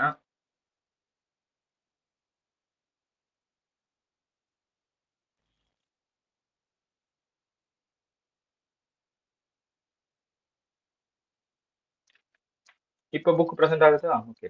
ஸோ இப்போ உங்க புக்ல வந்தீங்க அப்படின்னா இப்போ படிச்சு பாருங்க, எல்லாமே ஈஸியா இருக்கும். Person falling under this category எதுல?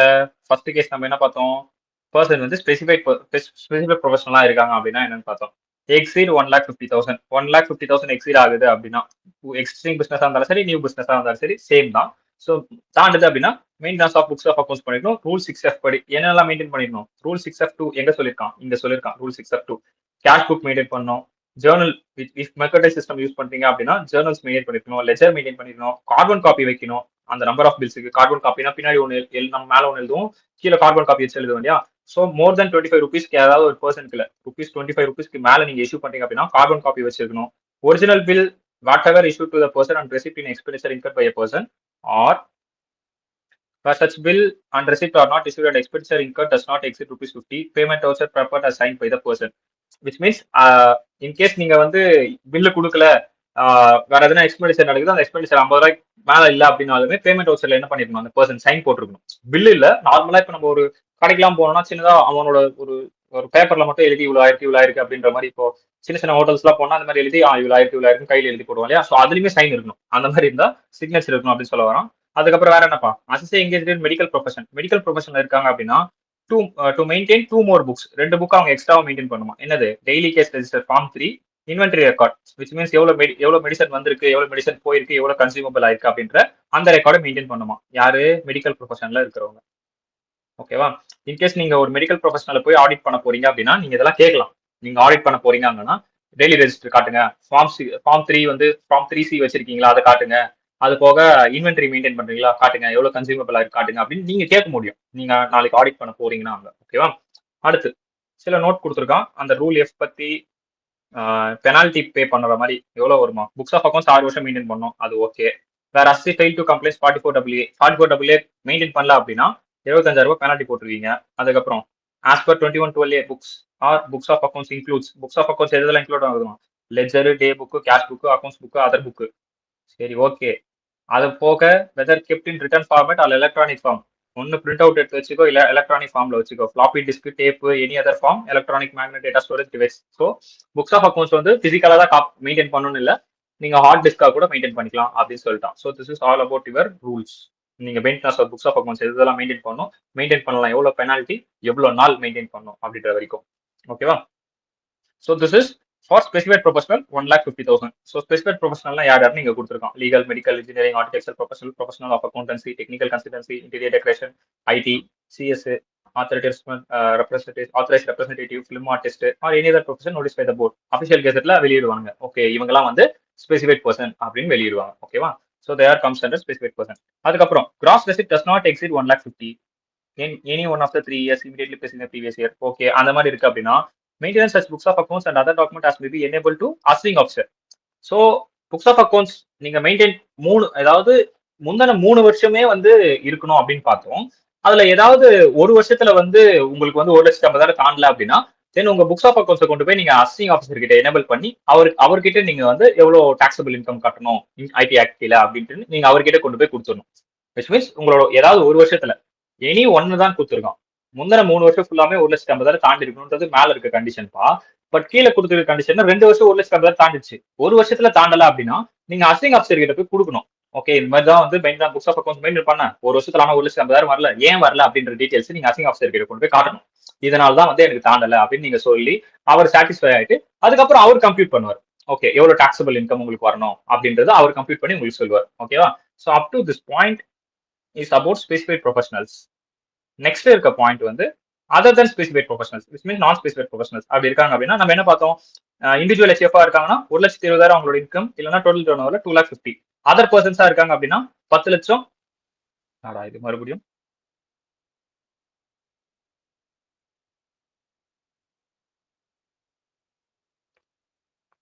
பிடிஎஃப்ல தலைகளா சொல்லிட்டேன்னா,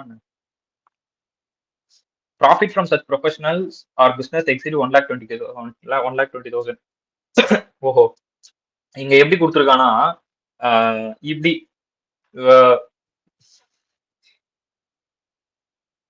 மேல இங்க கொடுத்துருக்கிறது வந்து பாத்தீங்கன்னா ப்ராஃபிட் வந்து எப்படி கொடுத்துருக்கான் அப்படின்னா இண்டிவிஜுவல் HFக்கு 2,50,000 ப்ராஃபிட், அதர்ஸ்க்கு 1,20,000 ப்ராஃபிட். ஓகேவா? இந்த இடத்துல சேல்ஸ் கொடுத்துருக்கான், டர்ன் ஓவர் கொடுத்துருக்கான். டர்ன் ஓவர் வந்து இண்டிவிஜுவல் அண்ட் HFனா 25 lakhs, அதர்ஸா இருந்தா 10 lakhs. நான் என் பிடிஎஃப்ல எப்படி இருக்கும் அப்படின்னு பாத்தீங்கன்னா இந்த 1,20,000ம் 10 lakhsம் ஒன்னா இருக்கும். ஓகே, என் பிடிஎஃப்ல இப்படி இருக்கும், அவன் தனியா கொடுத்துருக்கான். இது புரியுது இல்லையா உங்களுக்கு? 1,20,000ம் 10 lakhsையும் நான் ஒன்னா கொடுத்துருப்பேன் ஃபார் அதர்ஸ். இண்டிவிஜுவல் அண்ட் HFக்கு 2,50,000ம் 25 lakhsனும் கொடுத்துருப்பேன் ஃபார் இண்டிவிஜுவல் அண்ட் HF. இப்படி இருக்கும் என் பிடிஎஃப்ல. ஸோ என்ன பண்ணிட்டான்னா இவன் இந்த வைஸ் பண்ணியிருக்கான், டிரான்ஸ்போஸ் பண்ணியிருக்கான். எப்படி டிரான்ஸ்போஸ் பண்ணியிருக்கான், டோட்டல் இன்கம் வந்து தனியாகவும் டேர்ன் ஓவர் தனியாகவும் காமிச்சிருக்கான். நான் என்ன பண்ணிருப்பேன், இந்த இன்கம் இந்த டேர்ன் ஓவர் இருந்தா அதர்ஸ், இந்த இன்கம் இந்த டர்ன் ஓவர் இருந்தா இண்டிவிஜுவல் அண்ட் HCF அப்படின்னு நான் பிரிச்சிட்டேன். அவன் அதை அப்படியே டிரான்ஸ்போஸ் பண்ணி வச்சிருக்கான். நான் இப்படி போட்டிருக்கேன், வேர்டிகல்ல குத்துக்கிட்டு அவன் ஹாரிசான்டலா மாத்திருக்கான். அவ்வளவுதான் டிஃபரன்ஸ். புரியுது அது உங்களுக்கு எப்படின்னா அந்த பிடிஎஃப்க்கும் இதுக்கும் கம்பேர் பண்ணும்போது அந்த பிடிஎஃப் சிஸ்டம்ல இருக்கு.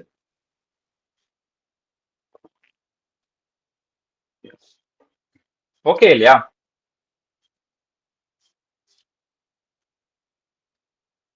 ஓகே. சோ இப்போ அதை படிச்சோம். என்ன போல இப்போ ஓகேண்ணா, பட் படிக்கணும் மறுபடியும். படிக்கும் போதுதான் கொஞ்சம் கரெக்டா படிக்கணும். பிடிஎஃப் வச்சு படிச்சாலும் ஓகே. அதுதான் இந்த இடத்துல வந்து டக்குன்னு பார்க்கும்போது எனக்கே வந்து என்னடா மாத்திருக்கேன் அப்படின்னு பார்க்கும்போது தான் புரியுது. அவன் வந்து பேசியிருக்கிறது வந்து மேல பேசியிருக்கிற ப்ராஃபிட்டை பத்தி, கீழே பேசியிருக்கிறது டர்ன் ஓவர் பத்தி அப்படின்னு அப்படி தனித்தனியா புரியுது. ஸோ அது கொஞ்சம் தெளிவா படிக்கணும் படிக்கும் போது. ஓகேண்ணா ஓகேண்ணா. ஓகேவா? என்ன பண்றது அப்படிதான் இருக்கும். ஸோ அந்த மாதிரி இருக்கு அப்படின்னா இட்ஸ் லைக்லி எக்ஸீட் அமௌண்ட்னா டெஃபினட்டா புது பிசினஸா இருந்துச்சுனாலும் நீங்க சொன்ன அமௌண்ட் எக்ஸீட் ஆச்சுன்னா maintenance of books of accounts பண்ணிருக்கணும். அவ்வளவுதான். Maintenance of books of accounts enable to asking of compute the taxable income. ஓகேவா? ஆப்வியஸா நீங்க பண்ணிருக்கணும். In case opposite limited does not exceed in all of the 3 immediately preceding previous year. மேல சொன்னது வந்து மேல சொல்லிருக்க லிமிட் வந்து 3 வருஷத்துல வரவே இல்லை அப்படின்னும் போது என்னது நாட் ரெக்வயர்ட். புது பிசினஸா இருந்துச்சுன்னா நாட் லைக்லி எக்ஸிட் அப்படின்னாலுமே நாட் ரெக்வயர்ட். ஓகேவா? புது பிசினஸ் ஸ்டார்ட் பண்ணி மேல சொல்லிருக்க லிமிட் எதுவும் தாண்டல அப்படின்னா டெஃபினட்டா நாட் ரெக்வயர்ட் தான். ஸோ அதுக்கப்புறம் வேற என்ன பார்த்தோம்? பெர்சன்டேஜ் ஸ்கீம் கீழே வராங்க அப்படின்னா டிரான்ஸ்போர்ட் பிசினஸ், இது மினரல்ஸ் எக்ஸ்ட்ராக்ஷன் பிசினஸ், இது வந்து பாத்தீங்கன்னா சிவில் கன்ஸ்ட்ரக்ஷன் பிசினஸ். ஸோ இந்த மாதிரி பிசினஸ் கீழே வந்துட்டு அவங்க பெர்சன்டேஜ் ஸ்கீம் எடுக்காம இருக்காங்க அப்படின்னா தென் புக்ஸ் ஆஃப் அக்கௌண்ட்ஸ் மெயின்டைன் பண்ணணும். 44 ADA கீழே வராரு, AD4 கீழே வராரு அப்படின்னாலும் என்ன பண்ணி ஆகணும்? புக்ஸ் ஆஃப் அக்கௌண்ட்ஸ் மெயின்டைன் பண்ணி ஆகணும். So this R the cases ABCDEF. Easy தான். இந்த கேஸ் வந்து நீங்க எப்படின்னா ஸ்பெசிஃபைட் ப்ரொஃபஷனல்ஸ். ஸ்பெசிஃபைட் ப்ரொஃபஷனல்ஸ்னா 1,50,000. நான் ஸ்பெசிஃபைட் ப்ரொஃபஷனல்ஸ். நான் ஸ்பெசிஃபைட் ப்ரொஃபஷனல்ஸ்னா ப்ராஃபிட் வந்து 1,20,000, 2,50,000. டர்ன் ஓவர் வந்து 10 லட்சம், 25 லட்சம். இதை தாண்டிச்சு அப்படின்னா புக்ஸ் ஆஃப் அக்கௌண்ட்ஸ் மெயின்டைன் பண்ணணும். இல்ல தாண்டல அப்படின்னா புக்ஸ் ஆஃப் அக்கௌண்ட்ஸ் மெயின்டைன் பண்ண வேண்டாம். பெர்சன்டேஜ் ஸ்கீம் எடுத்துட்டு அதுக்கப்புறம் பெர்சன்டேஜ் ஸ்கீம் கீழே வராம போறாங்க அப்படின்னா தென் அவங்க என்ன பண்ணி ஆகணும்? புக்ஸ் ஆஃப் அக்கௌண்ட்ஸ் மெயின்டைன் பண்ணி ஆகணும். அவ்வளவுதான். இவ்வளவுதான் 44WA. ஓகேவா? டன்னா நெக்ஸ்ட் மூவ் பண்ணலாமா? 6 வருஷத்துக்கு புக்ஸ் மெயின்டைன் பண்ணிருக்கணும். இல்லைன்னா ஃபைனு 25,000 ரூபாய் ஃபைனு. புக்ஸ் ஆஃப் அக்கௌண்ட்ஸ் வந்து ஹார்ட் காப்பியா தான் இருக்கணும், இல்ல சாஃப்ட் காப்பியா கூட இருக்கணும். அவ்வளவுதான். This is all about your 44WA maintenance of books of accounts. Next வந்து டாக்ஸ் ஆடிட். டாக்ஸ் ஆடிட்ல தான் வந்து எப்படி இருக்கும்னா நிறைய கண்டிஷன்ஸ் இருக்கும். அந்த கண்டிஷன்ஸ் எல்லாம் நம்ம கொஞ்சம் வந்து சாட்டிஸ்ஃபை பண்ற மாதிரி பார்க்கணும். ஓகேவா? ஸோ பிஃபோர் தட் இதுவும் அமெண்ட் ஆயிருக்கு. இருந்தாலும் நான் என் புக்ல என்னோட பிடிஎஃப் நான் காட்டுறேன். அதுக்கப்புறம் நம்ம இதில் அமெண்ட் ஆயிடுச்சதை நம்ம செக் பண்ணுவோம். ஓகேவா? தென் hope system is sharing now. ஓகேவா? So now 44AB. இப்போ 44AB அப்படின்னு எடுத்துட்டோம்னா டாக்ஸ் ஆடிட் ஷோ ஆகுது இல்லையா? PDF. Okay. Compulsory audit of books of accounts, that is tax audit. அதாவது நம்ம புக்ஸ் ஆஃப் அக்கௌண்ட்ஸ் ஆடிட் பண்ணிடணும். டாக்ஸ் ஆடிட் வந்து பண்ணணும். எப்படி இப்போ அதுதான் பேசிட்டு இருக்காங்க, டாக்ஸ் ஆடிட் பண்றதை பத்தி தான் பேசிட்டு இருக்காங்க. ஓகேவா? ஸோ டாக்ஸ் ஆடிட் யார் பண்ணலாம் அப்படின்னு அதுல காஸ்ட் அக்கௌண்ட் சேர்க்க சொல்லி எல்லாம் போராடிட்டு இருக்காங்க. ஆனால் எந்த அனௌன்ஸ்மெண்ட்டும் வரல. ஸோ டாக்ஸ் ஆடிட் பண்றோம் அப்படின்னா டாக்ஸ் ஆடிட் இஸ் கம்பல்சரி இந்த ஃபாலோயிங் கேசஸ். என்னென்ன கேசஸ்க்கு? Business of turnover exceed 1 crore during the previous year. 1 கோடியை தாண்டி இருக்கா அப்படின்னா டாக்ஸ் ஆடிட் பண்ணிருக்கணும் ஃபார் பிசினஸ்க்கு. ப்ரொஃபஷனா இருந்தா கிராஸ் ரெசிப்ட் எக்ஸிட் 50 lakhs. ஓகேவா? ஸோ ரெசிப்ட் உங்களுக்கு வரக்கூடிய ரெசிப்ட் வந்து 50 lakhs தாண்டி இருக்கு ப்ரொஃபஷனலா இருந்தீங்கன்னா. இது பிசினஸ், இது ப்ரொஃபஷனலுக்கு. பிசினஸ்க்கு 1 கோடி, ப்ரொஃபஷனலுக்கு 50 லட்சம். If assessee covered by 44 ADA4. ADA4னா என்ன தெரியும் இல்லையா? ஸ்கீம் எடுத்துட்டு அதுக்கப்புறம் ஸ்கீம் விட்டு வெளியே போறது. அதுக்கப்புறம் ADA அடா வந்து பாத்தீங்கன்னா ப்ரொஃபஷனலுக்கு தான். அது நம்ம இன்னும் பார்க்கல. அந்த பெர்சன்டேஜ் ஸ்கீம் நம்ம பார்த்தோம்னா உங்களுக்கு புரிஞ்சிடும். And அசசி claimed income less than 6 or 8 or 50.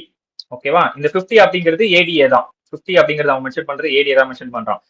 அந்த ஏடிஏ அப்படிங்கிறது தான் 6%, 8%. இப்ப பார்த்துட்டு வந்தது 50ன்றது ஏடிஏ, அதை சொல்றான். ஓகேவா?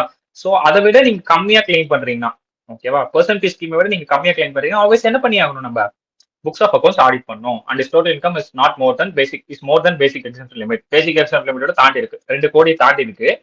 அதுதான் பேசிக் எக்ஸம்ஷன் லிமிட். அதுல நீங்க எக்ஸ்பென்ஸ் எல்லாம் மைனஸ் பண்ணீங்கன்னா கம்மியாகும். டாக்ஸ் கட்ட வேண்டாம் அப்படின்ற மாதிரி வருது அப்படின்னா தென் டெஃபினட்டா நம்ம என்ன பண்ணி ஆகணும்? டாக்ஸ் ஆடிட் பண்ணியே ஆகணும். ஓகேவா? சோ அது தேர்ட் பாயிண்ட்.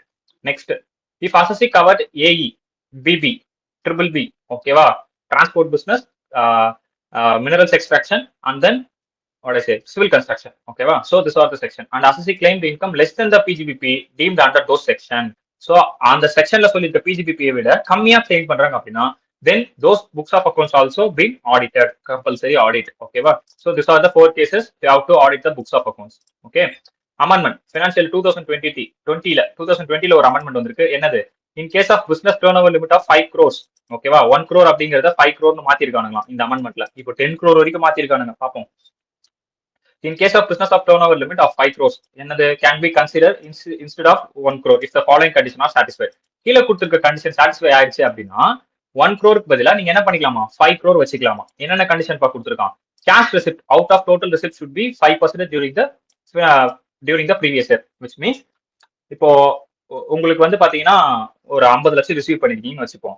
அந்த 50 லட்சத்துல டோட்டலா கேஷா வாங்குறது வெறும் 5% தான்.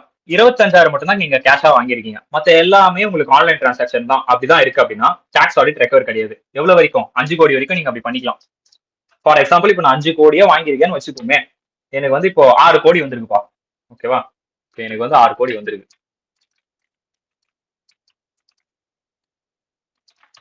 6 கோடி வந்திருக்கு. டெஃபினட்டா நான் என்ன பண்ணி ஆகணும்? 5 கோடி தாண்டிச்சு புக்ஸ் ஆஃப் அக்கௌண்ட்ஸ் வந்து ஆடிட் பண்ணி ஆகணும். ஓகேவா? இப்போ எனக்கு 4 கோடி வந்திருக்கு. 4 கோடி வந்திருக்கு அப்படின்னா மோர் தென் 1 crore கீழே நான் வந்துருவேன். மோர் தென் 1 crore எனக்கு ஆடிட் பண்ணி ஆகணும் அப்படின்னு நான் வந்துருவேன். பட் என்னன்னா 4 கோடி இருக்கா? பட் ஒரு கண்டிஷன் இருக்கு. என்ன கண்டிஷன் இருக்கு? இப்போ நான் எவ்வளவு ரிசீவ் பண்ணிருக்கேன்? 4 கோடி ரிசீவ் பண்ணிருக்கேன். 4 கோடியில 5% எவ்வளவு? 5% எவ்வளவு வரும்? 20,000 ரூபாய் வருமா? 4 5 20 20,000 ஆர் எவ்வளவு வரும்? 4 crores.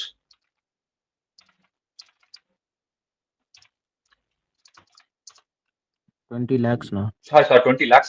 நான் 40 lakhs வச்சிருக்கேன். So 20 lakhs. இப்போ 20 lakhs வரைக்கும் நான் வந்து கேஷா வச்சிருக்கேன் அப்படின்னா 20 lakhs தான் நான் கேஷா வாங்கியிருக்கேன். மத்தது எல்லாத்தையுமே வந்து நான் வந்து பாத்தீங்கன்னா apart from cash which means electronic மோட்ல பண்ணிருக்கேன் இஎம். ஓகேவா? ஸோ 20 lakhs அப்படின்னா 3 crore 80 lakhs கிட்டத்தட்ட நான் வந்து இஎம்ல தான் பண்ணிருக்கேன் அப்படின்னா 3 crores 80 lakhs. ஓகேவா? ஸோ இப்போ நான் இது எல்லாத்தையும் வந்து நான் இப்படி பண்ணிருக்கேன் அப்படின்னும் போது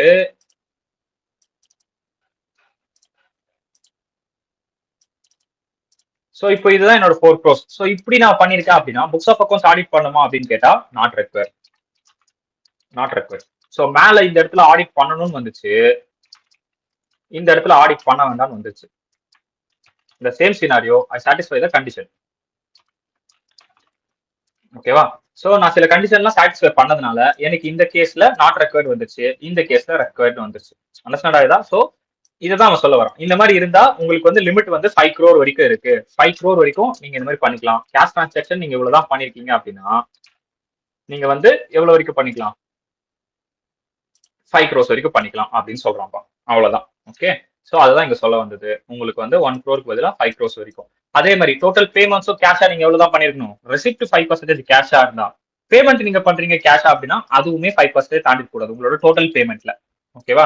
சோ அந்த மாதிரி இருந்தா உங்களுக்கு 5 crore வரைக்கும் கிடைக்கும் அப்படின்னு சொல்லிட்டான். நோட் ஆடிட் யார் பண்ணிருக்கணும்? சிஏ. ஓகே. அதுக்கப்புறம் due date is 1 month before the date of ROI. So return of filing 139(1) ஞாபகம் இருக்கு இல்லையா? So return of filing section அதுதான். சோ அந்த செக்ஷனுக்கு ஒரு மாசத்துக்கு முன்னாடி நீங்க ஃபைல் பண்ணிருக்கணும். பெனால்டி எவ்வளோ? In case books of account audit பண்ணாம விட்டா லோவர் ஆஃப் த ஃபாலோயிங். உங்களோட டோட்டல் டர்ன் ஓவர்ல 0.5% இல்லைன்னா 1,50,000. இது கொஞ்சம் இம்பார்ட்டன்ட். ஓகே. 2 மார்க்ல லாஸ்ட் டைம் ஒரு 2 மார்க்ல வந்துச்சு. So 0.5% or 1,50,000 books of accounts audit பண்ண மாட்டீங்கன்னா whichever is lower of the following. ஓகேவா? So this is all about your books of accounts audit. So இப்போ உங்க புக்ல எது எதெல்லாம் கொடுத்திருக்கான்னு பார்ப்போம்.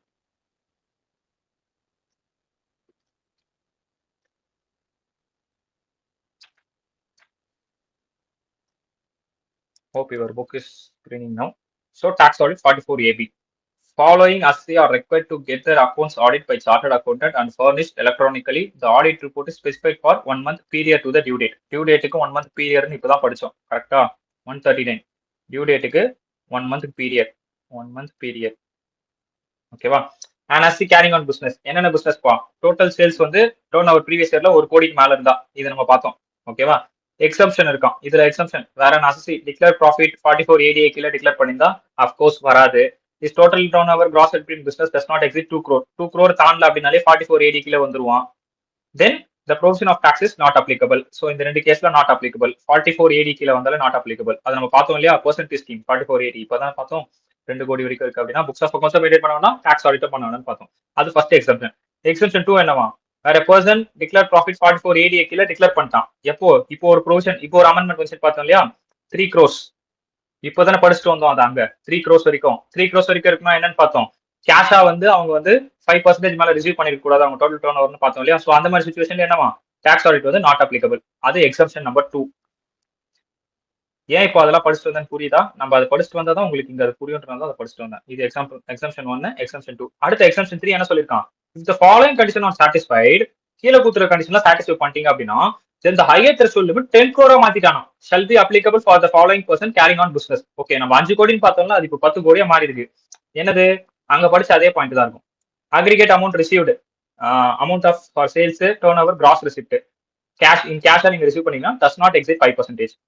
அதாவது ரிசீவ்ட்ல வந்து நாட் மோர் தென் 5%. ஓகேவா. இன் கேஸ் ஆஃப் பேமெண்ட்ஸ் பண்ணிருக்கீங்க அப்படின்னா எல்லா பேமெண்ட்ஸும் சேர்த்து does not exceed 5% in cash. பேமெண்ட்ஸ்க்கும் நாட் மோர் தென் 5%. இப்படி இருக்கு அப்படின்னா லிமிட் வந்து நம்ம 5 கோடின்னு பார்த்தது இப்போ 10 கோடியா மாறி இருக்கு. ஓகேவா. ஏன் இங்க 10 crores, ஆல்ரெடி நம்ம ஏடி படிக்கும் போது வர பார்த்தோம் 10 crores வரைக்கும் இருக்கிறோம் ஆடிட் பண்ணோம் அப்படின்ட்டு. ஸோ இந்த மாதிரி கேஷா நீங்க வந்து ரிசீவ் பண்ணதும் சரி, இல்ல நீங்க ஸ்பெண்ட் பண்ணதும் சரி 5% தாண்டக்கூடாது அப்படின்னு சொல்லியிருக்கான். ஓகேவா. நான் கீழே ஏதோ குட்டியா ஒரு பாயிண்ட் கொடுத்துருக்கோம். 30th September, okay. The assessment year, September, October, okay. Audit under 92 is applicable from the date of 31st assessment year, okay. So இப்போ இங்க ஐயோ,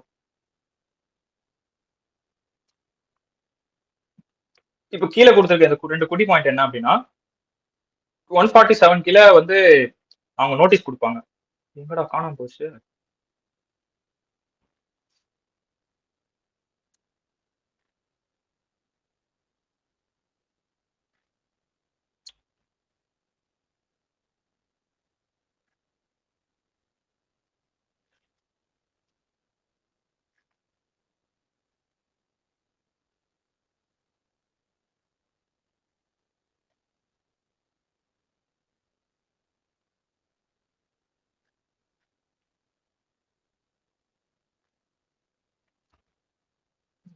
ஏன் ஆகுதுன்னு தெரியலையே.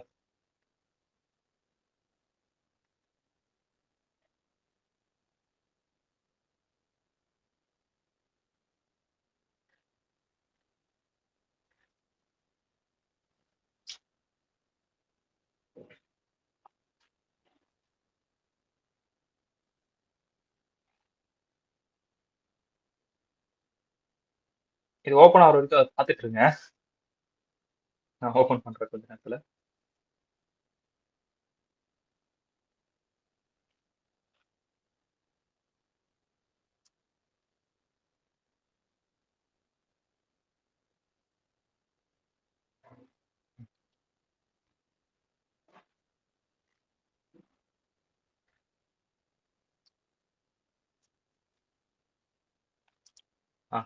ஸ்கிரீன் ப்ரெசென்ட் பண்ணிட்டே ஓப்பன் ஆக மாட்டேன். ஓகே. ஸோ 147 கிலோ ஒரு நோட்டீஸ் தருவாங்க. என்ன நோட்டீஸ் தருவாங்க அப்படின்னா, எஸ்கேப்பிங் அசஸ்மெண்ட்னு சொல்லுவாங்க. விச் மீன்ஸ் நீங்க வந்து இன்கமே கட்டாம எஸ்கேப் ஆயிட்டீங்க அப்படின்னா ஒரு நோட்டீஸ் ஒன்று வரும். அதை 147 ஃபர்தரா படிப்பீங்க. Assessment maybe issued up to 10 years from the end of relevant assessment year. Which means 10 வருஷத்துக்கு அதை கொடுத்துருவாங்க அந்த நோட்டீஸ் வந்து. அது 147 எஸ்கேப்பிங் இன்கம் படிக்கும் போது நீங்க பாப்பீங்க. கிட்டத்தட்ட 10 வருஷத்துக்கு ரோல் பேக்ல போயிட்டு அவங்க உங்களுக்கு கண்டுபிடிச்சு அதுக்கப்புறம் அந்த நோட்டீஸ் வந்து தருவானுங்க. அந்த ஸ்டார் எங்க இருக்கு, ஒரு ஸ்டார் மட்டும் எந்த இடத்துல அந்த ஸ்டாரை மென்ஷன் பண்ணிருக்காங்க.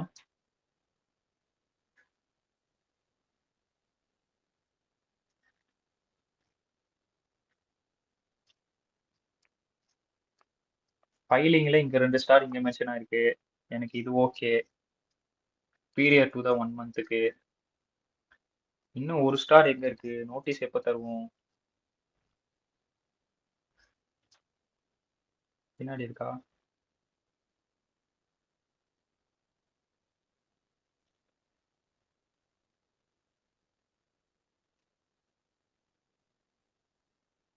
இன்னும் 2 தான் கொடுத்துருக்காங்க. இன்னொரு ஸ்டார் எங்க கொடுத்துருக்காங்க. எதுக்காக அதை சொல்ல வரோம், அது உங்களுக்கு அங்க பாயிண்டே தேவைப்படாது இது வரைக்கும் படிச்ச வரைக்கும்.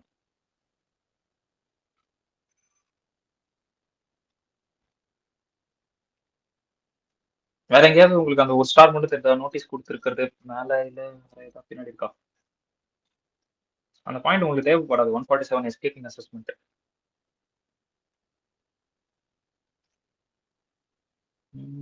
பார்த்த வரைக்கும் நான் எங்கேயும் பார்க்கல.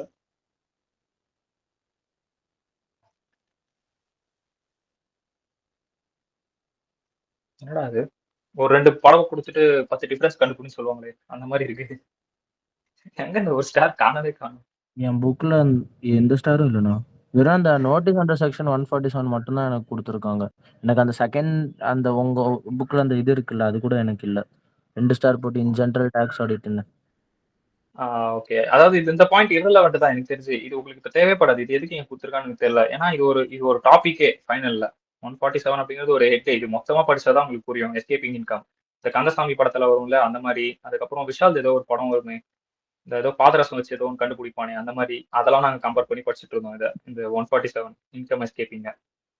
பட் ஆனா இது ஒரு பெரிய டாபிக் 147 எஸ்கேப்பிங் இன்கம் அப்படிங்கிறது. அதாவது ஃபுல்லு தேரி வளவளன்னு இருக்கும். சர்வே பண்ணுவான், சர்ச் பண்ணுவான், சீஸ் பண்ணுவான் அப்படின்னு போயிட்டே இருக்கும். ஃபைனல்ல கடுப்பா இருக்கும் 147.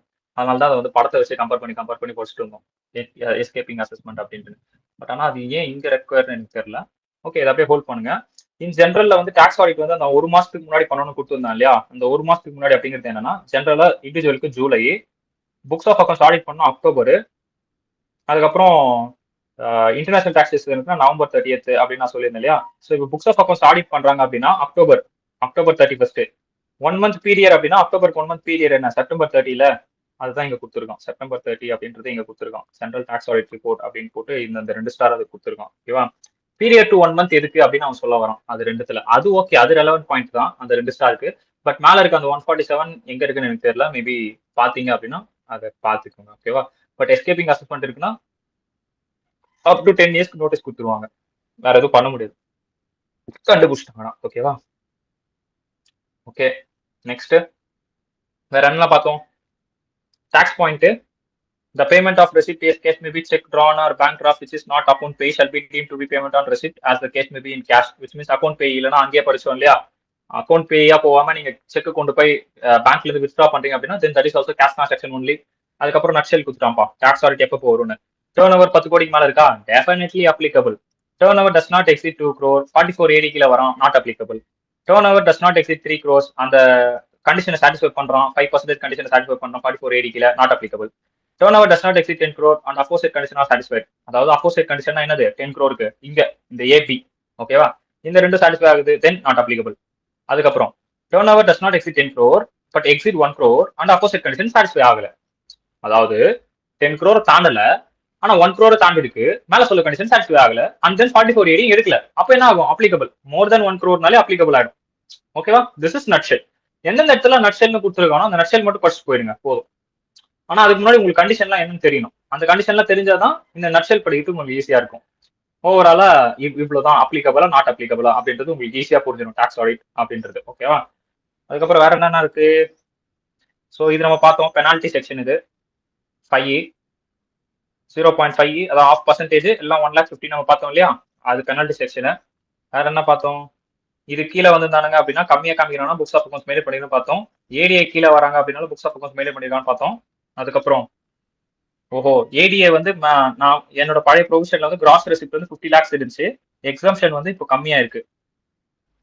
ப்ரொஃபஷனா இருந்தாங்கன்னா 50 lakhs, அதாவது அங்க 5%, 6% பார்த்தோம் இல்லையா, அது கூட சேர்த்து 50% ஒன்று பார்த்தோம் இல்லையா, அந்த பத்தி பேச வரான். ஒரு நிமிஷம், நான் இப்படி இருக்குன்னா உங்களுக்கு ஒன்றும் புரியாது, எனக்கு மட்டும் தான் புரியும் நான் சொல்றது, பொறுமையா சொல்றேன். ஓகே, அதாவது இப்போ ப்ரொஃபஷன் கீழே வராங்க அப்படின்னா கிராஸ் ரெசிப்ட் வந்து 50 lakhs தாண்டி இருந்தாலே அவங்களுக்கு வந்து டாக்ஸ் ஆடிட் பண்ணணும் அப்படின்றது தான் அங்க சொல்ல வரான். என்னோட பிடிஎஃப்ல நம்ம பார்த்தோம் இல்லையா, செகண்ட்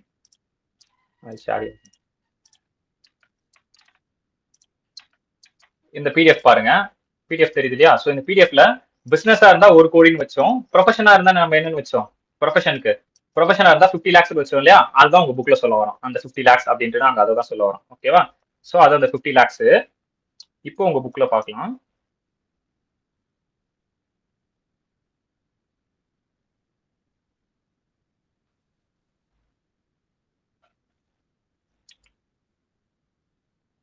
இப்போ உங்க புக்ல பாருங்க, condition gross receipt of profession of previous year exceed 50 lakhs. So more than 50 lakhs இருக்கு அப்படின்னா டாக்ஸ் ஆடிட் பண்ணணும். எக்ஸம்ஷனா என்ன exemption? Declare profit under 44 ADA 44 ADA கீழே நீங்க பண்றீங்க அப்படின்னா exemption and is gross from professional does not exist 75 lakhs which means ஏடிஏக்கு கீழே வருது அப்படின்னா 75 lakhs தாண்டக்கூடாது அந்த இன்கம். ஓகேவா? அது போக அக்ரிகேட் ரிசீவ்டு வந்து எவ்வளவு ரிசீவ் பண்ணிருக்கீங்க 5% கேஷா நீங்க ரிசீவ் பண்ணல அப்படின்னா தென் டாக்ஸ் ஆடிட் வந்து அப்ளிகபிள் ஆகாது. கேஷா வந்து 5% கம்மியா தான் நீங்க ரிசீவ் பண்ணீங்க அப்படின்னா தென் டாக்ஸ் ஆடிட் அப்ளிகபிள் ஆகுது. இந்த செகண்ட் பாயிண்ட் யாருக்குன்னா ப்ரொஃபஷனல்ஸ்க்கு. ஓகேவா? மேல பாயிண்ட் எல்லாமே பிசினஸ்க்கு. இங்க பார்த்த பாயிண்ட் செகண்ட் பாயிண்ட் எல்லாம் ப்ரொஃபஷனல்ஸ்க்கு. இதுக்கப்புறம் தேர்ட் அண்ட் ஃபோர்த் வந்து பாத்தீங்கன்னா பெர்சன்டேஜ் ஸ்கீம் எடுத்தவங்களுக்கு. ஓகேவா? பெர்சன்டேஜ் ஸ்கீம் கீழே வரல அப்படின்னா டெஃபினட்டா அவங்க என்ன பண்ணி ஆகணும்? டாக்ஸ் ஆடிட் பண்ணி ஆகணும் அப்படிங்கிறது தான் அந்த இடத்துல நட்சல். ஓகே, அண்டர்ஸ்டாண்ட் ஆச்சா? This is all about your tax audit. Maintenance of books of accounts tax audit புரிஞ்சது இல்லையா? ஐ ஹோப் ஏதாவது ஒரு 2 மார்க் எங்கேயாவது ஒன்று கேட்பாங்க அப்படின்னு தோணுது. மெயின்டெனன்ஸ் ஆஃப் புக்ஸ் ஆஃப் அக்கவுண்ட்ஸ்ல இல்லை டாக்ஸ் ஆடிட்ல வந்து ஏதாவது ஒரு கண்டிஷன்ஸோ இல்லை இந்த பெனால்ட்டி இந்த மாதிரி ஏதாவது கேட்குற மாதிரி எனக்கு ஒரு சான்சஸ் எனக்கு தோணுது ஆக்சுவலா. ஸோ அந்த மாதிரி ஏதாவது இருக்க வாய்ப்புகள் இருக்கு. ஓகேவா? டன்னா மூவ் பண்ணலாமா நெக்ஸ்ட்டுக்கு? Okay. Maintenance of books of accounts okay done. So இப்போ அதுக்கு அடுத்து இருக்கிற இந்த பேஜ் வந்து காமன் பேஜ் தான். Special provision in case of public financial institutions அண்டர்ல ஏதாவது வருது அப்படின்னா அவங்களுக்கு வந்து என்னென்ன ப்ரொவிஷன்ஸ் இருக்கு, அவங்களுக்கு வரக்கூடிய இன்கம் நம்ம எப்படி பண்றது அப்படின்னு 43D கீழே சொல்லியிருக்கான் அப்படின்ற மாதிரி சொல்லியிருக்கான். Notwithstanding anything to the contrary to any provisions of act following shall be applicable. Okay, எந்த ஒரு இதையும் கான்ட்ராக்ட் அஃபெக்ட் பண்ணாம கீழே இருக்கக்கூடியதெல்லாம் அப்ளிகபிள் ஆகும் பப்ளிக் ஃபினான்ஷியல் இன்ஸ்டியூஷனா இருக்கு அப்படின்னா. ஓகேவா? ஸோ பப்ளிக் ஃபினான்ஷியல் இன்ஸ்டியூஷனா பேங்க் வந்து சேர போகுது. அதுல in case public financial institution schedule bank இல்ல cooperative society other than primary இதெல்லாம் வராது. Agriculture primary cooperative rural development bank state financial corporation state industrial investment corporation such classes of non banking financial company இதெல்லாம் other தென்ல தான் இருக்கா? இது எல்லாமே other தென்ல தான் இருக்கு. அப்போ வெறும் பப்ளிக் ஃபினான்ஷியல் இன்ஸ்டியூஷனா ஷெட்யூல் பேங்க் கோஆபரேட்டிவ் பேங்க் மட்டும் தான் வருது. ஓகேவா? அவங்களோட நேச்சர் ஆஃப் இன்கம் என்ன வேலை இருக்கும்? Income by way of interest income ஏதாவது இருக்கு in relation to such category of prescribed as per RBI guidelines படி இருக்கணும். அது போக பேட் டெப்ஸ் அவங்க கேட்டகரைஸ் பண்றாங்க நம்ம அங்க பார்த்தோம் இல்லையா? ப்ரொவிஷன் 8.5% ஞாபகம் இருக்கா? ஆர் 5%. 8.5% நார்மல் பேங்க்கு, 5% ஃபாரின் பேங்க்ஸ் ஏதாவது இருந்தா அப்படின்னு பார்த்தோம் இல்லையா? ஸோ அது போக பப்ளிக் கம்பெனி ஏதாவது இருக்கு, NHB நேஷனல் ஹவுசிங் பேங்க்னு சொல்லுவாங்க, அதுல ஏதாவது ஒரு இன்ட்ரெஸ்ட். இவன் வந்து இங்க கொடுத்துருக்கூடிய இன்ட்ரெஸ்ட் இன்கம் பத்தி தான் பேசிட்டு இருக்கான். நீங்க லோன் கொடுப்பீங்க, அந்த லோனுக்கு வர இன்ட்ரெஸ்ட் இன்கம் பத்தி பேசிட்டு இருக்கான். அப்போ மேல RBI கைட்லைன் படி இங்க யாரோட கைட்லைன் இருக்கும்? NHBயோட கைட்லைன் இருக்கணும். ஓகேவா? பேட் டெப்ஸ் நீங்க பண்றீங்கன்னா டாக்ஸ் ட்ரீட்மெண்ட் என்ன சொல்லிருக்கான், எப்படி நீங்க ட்ரீட் பண்ணுவீங்களா? சார்ஜபிள் டு டாக்ஸ் இந்த ப்ரீவியஸ் இயர் எப்பப்பா சார்ஜபிள் பண்ணுவீங்க, அது உங்க P&L எப்போ கிரெடிட் ஆகுது இல்ல ஆக்சுவலா எப்போ ரிசீவ் ஆகுது, விச் எவர் இஸ் இயர்லியர். ஓகேவா? P&L நீங்க எப்போ அதை கிரெடிட் பண்ணுவீங்க? அக்ரூவல் பேசிஸ்ல இது வரப்போகுது அப்படின்னு நீங்க கிரெடிட் பண்ணீங்க அப்படின்னா இயர்லியரா இருக்கா, ஓகே அதுலயே நாங்க வந்து டாக்ஸ் வாங்கிக்கிறோம். இல்ல ஆக்சுவலா ரிசீவ் பண்றது பேஸ் பண்ணி நீங்க பண்ணிட்டு இருக்கீங்க 43B படி அப்படின்ற பட்சத்தில் நீங்க வரீங்க அப்படின்னா தென் நீங்க அதை எப்போ ரிசீவ் பண்ணிடும், அது எப்போ ரெண்டுத்துலயும் விச் எவர் இஸ் இயர்லியரா இருக்கும் நாங்க அப்போ டாக்ஸ் பண்ணிக்கிறோம் அப்படின்னு அவன் சொல்லிட்டான். So this is for your public institution interest income. Certain cases கொடுத்து interest income கொடுத்துருக்கான். Method of accounting in certain cases கொடுத்துட்டு valuation of stock அப்படிங்கிறது நீங்க ஆல்வேஸா அக்கௌண்டிங் ஸ்டாண்டர்ட்ஸ் 2 பார்த்திருப்பீங்க. Cost or NRV whichever is lower. Maybe இப்போ financial accounting படிச்சுட்டு இருக்கீங்க அப்படின்னா ஃபினான்ஷியல் அக்கௌண்டிங்ல அக்கௌண்டிங் ஸ்டாண்டர்ட்ஸ் 2 இது. ஓகேவா? அக்கௌண்டிங் ஸ்டாண்டர்ட்ஸ் 2 படி இன்வென்டரிஸ் நீங்க வந்து பண்ணுவீங்க. எப்படி பண்ணுவீங்கன்னா அதோட ஓவரால் காஸ்ட் இல்ல நெட் ரியலைசபிள் வேல்யூ, NRVனா net realisable value whichever is lower. ஈஸியான ஒரு அக்கௌண்டிங் ஸ்டாண்டர்ட்ஸ் தான், ஒன்றும் பெரிய காம்ப்ளிகேஷனா இல்ல. நம்ம எதெல்லாம் படிச்சுட்டு வந்தோமோ அதே தான் அங்க இருக்கும். ஓகேவா? சோ அது படி பண்ற மாதிரி இந்த இடத்துல ICDSன்னு இருக்கு. ICDSனா income computing disclosure standards. So ICDS வந்து சொல்லும் நீங்க வந்து இன்வென்டரியை வந்து எப்படி வேல்யூவேட் பண்ணணும், அந்த இன்வென்டரி நீங்க வேல்யூவேட் பண்ணி நீங்க எவ்வளவு வந்து டாக்ஸ் கட்டணும் அப்படின்னு ICDS 2 வந்து உங்களுக்கு சொல்லும். இங்கேயும் ICDS 2 தான், அங்க அக்கௌண்டிங் ஸ்டாண்டர்ட்ஸ் 2, இங்க ICDS 2 வேல்யூவேஷன் ஆஃப் இன்வென்டரிஸ்.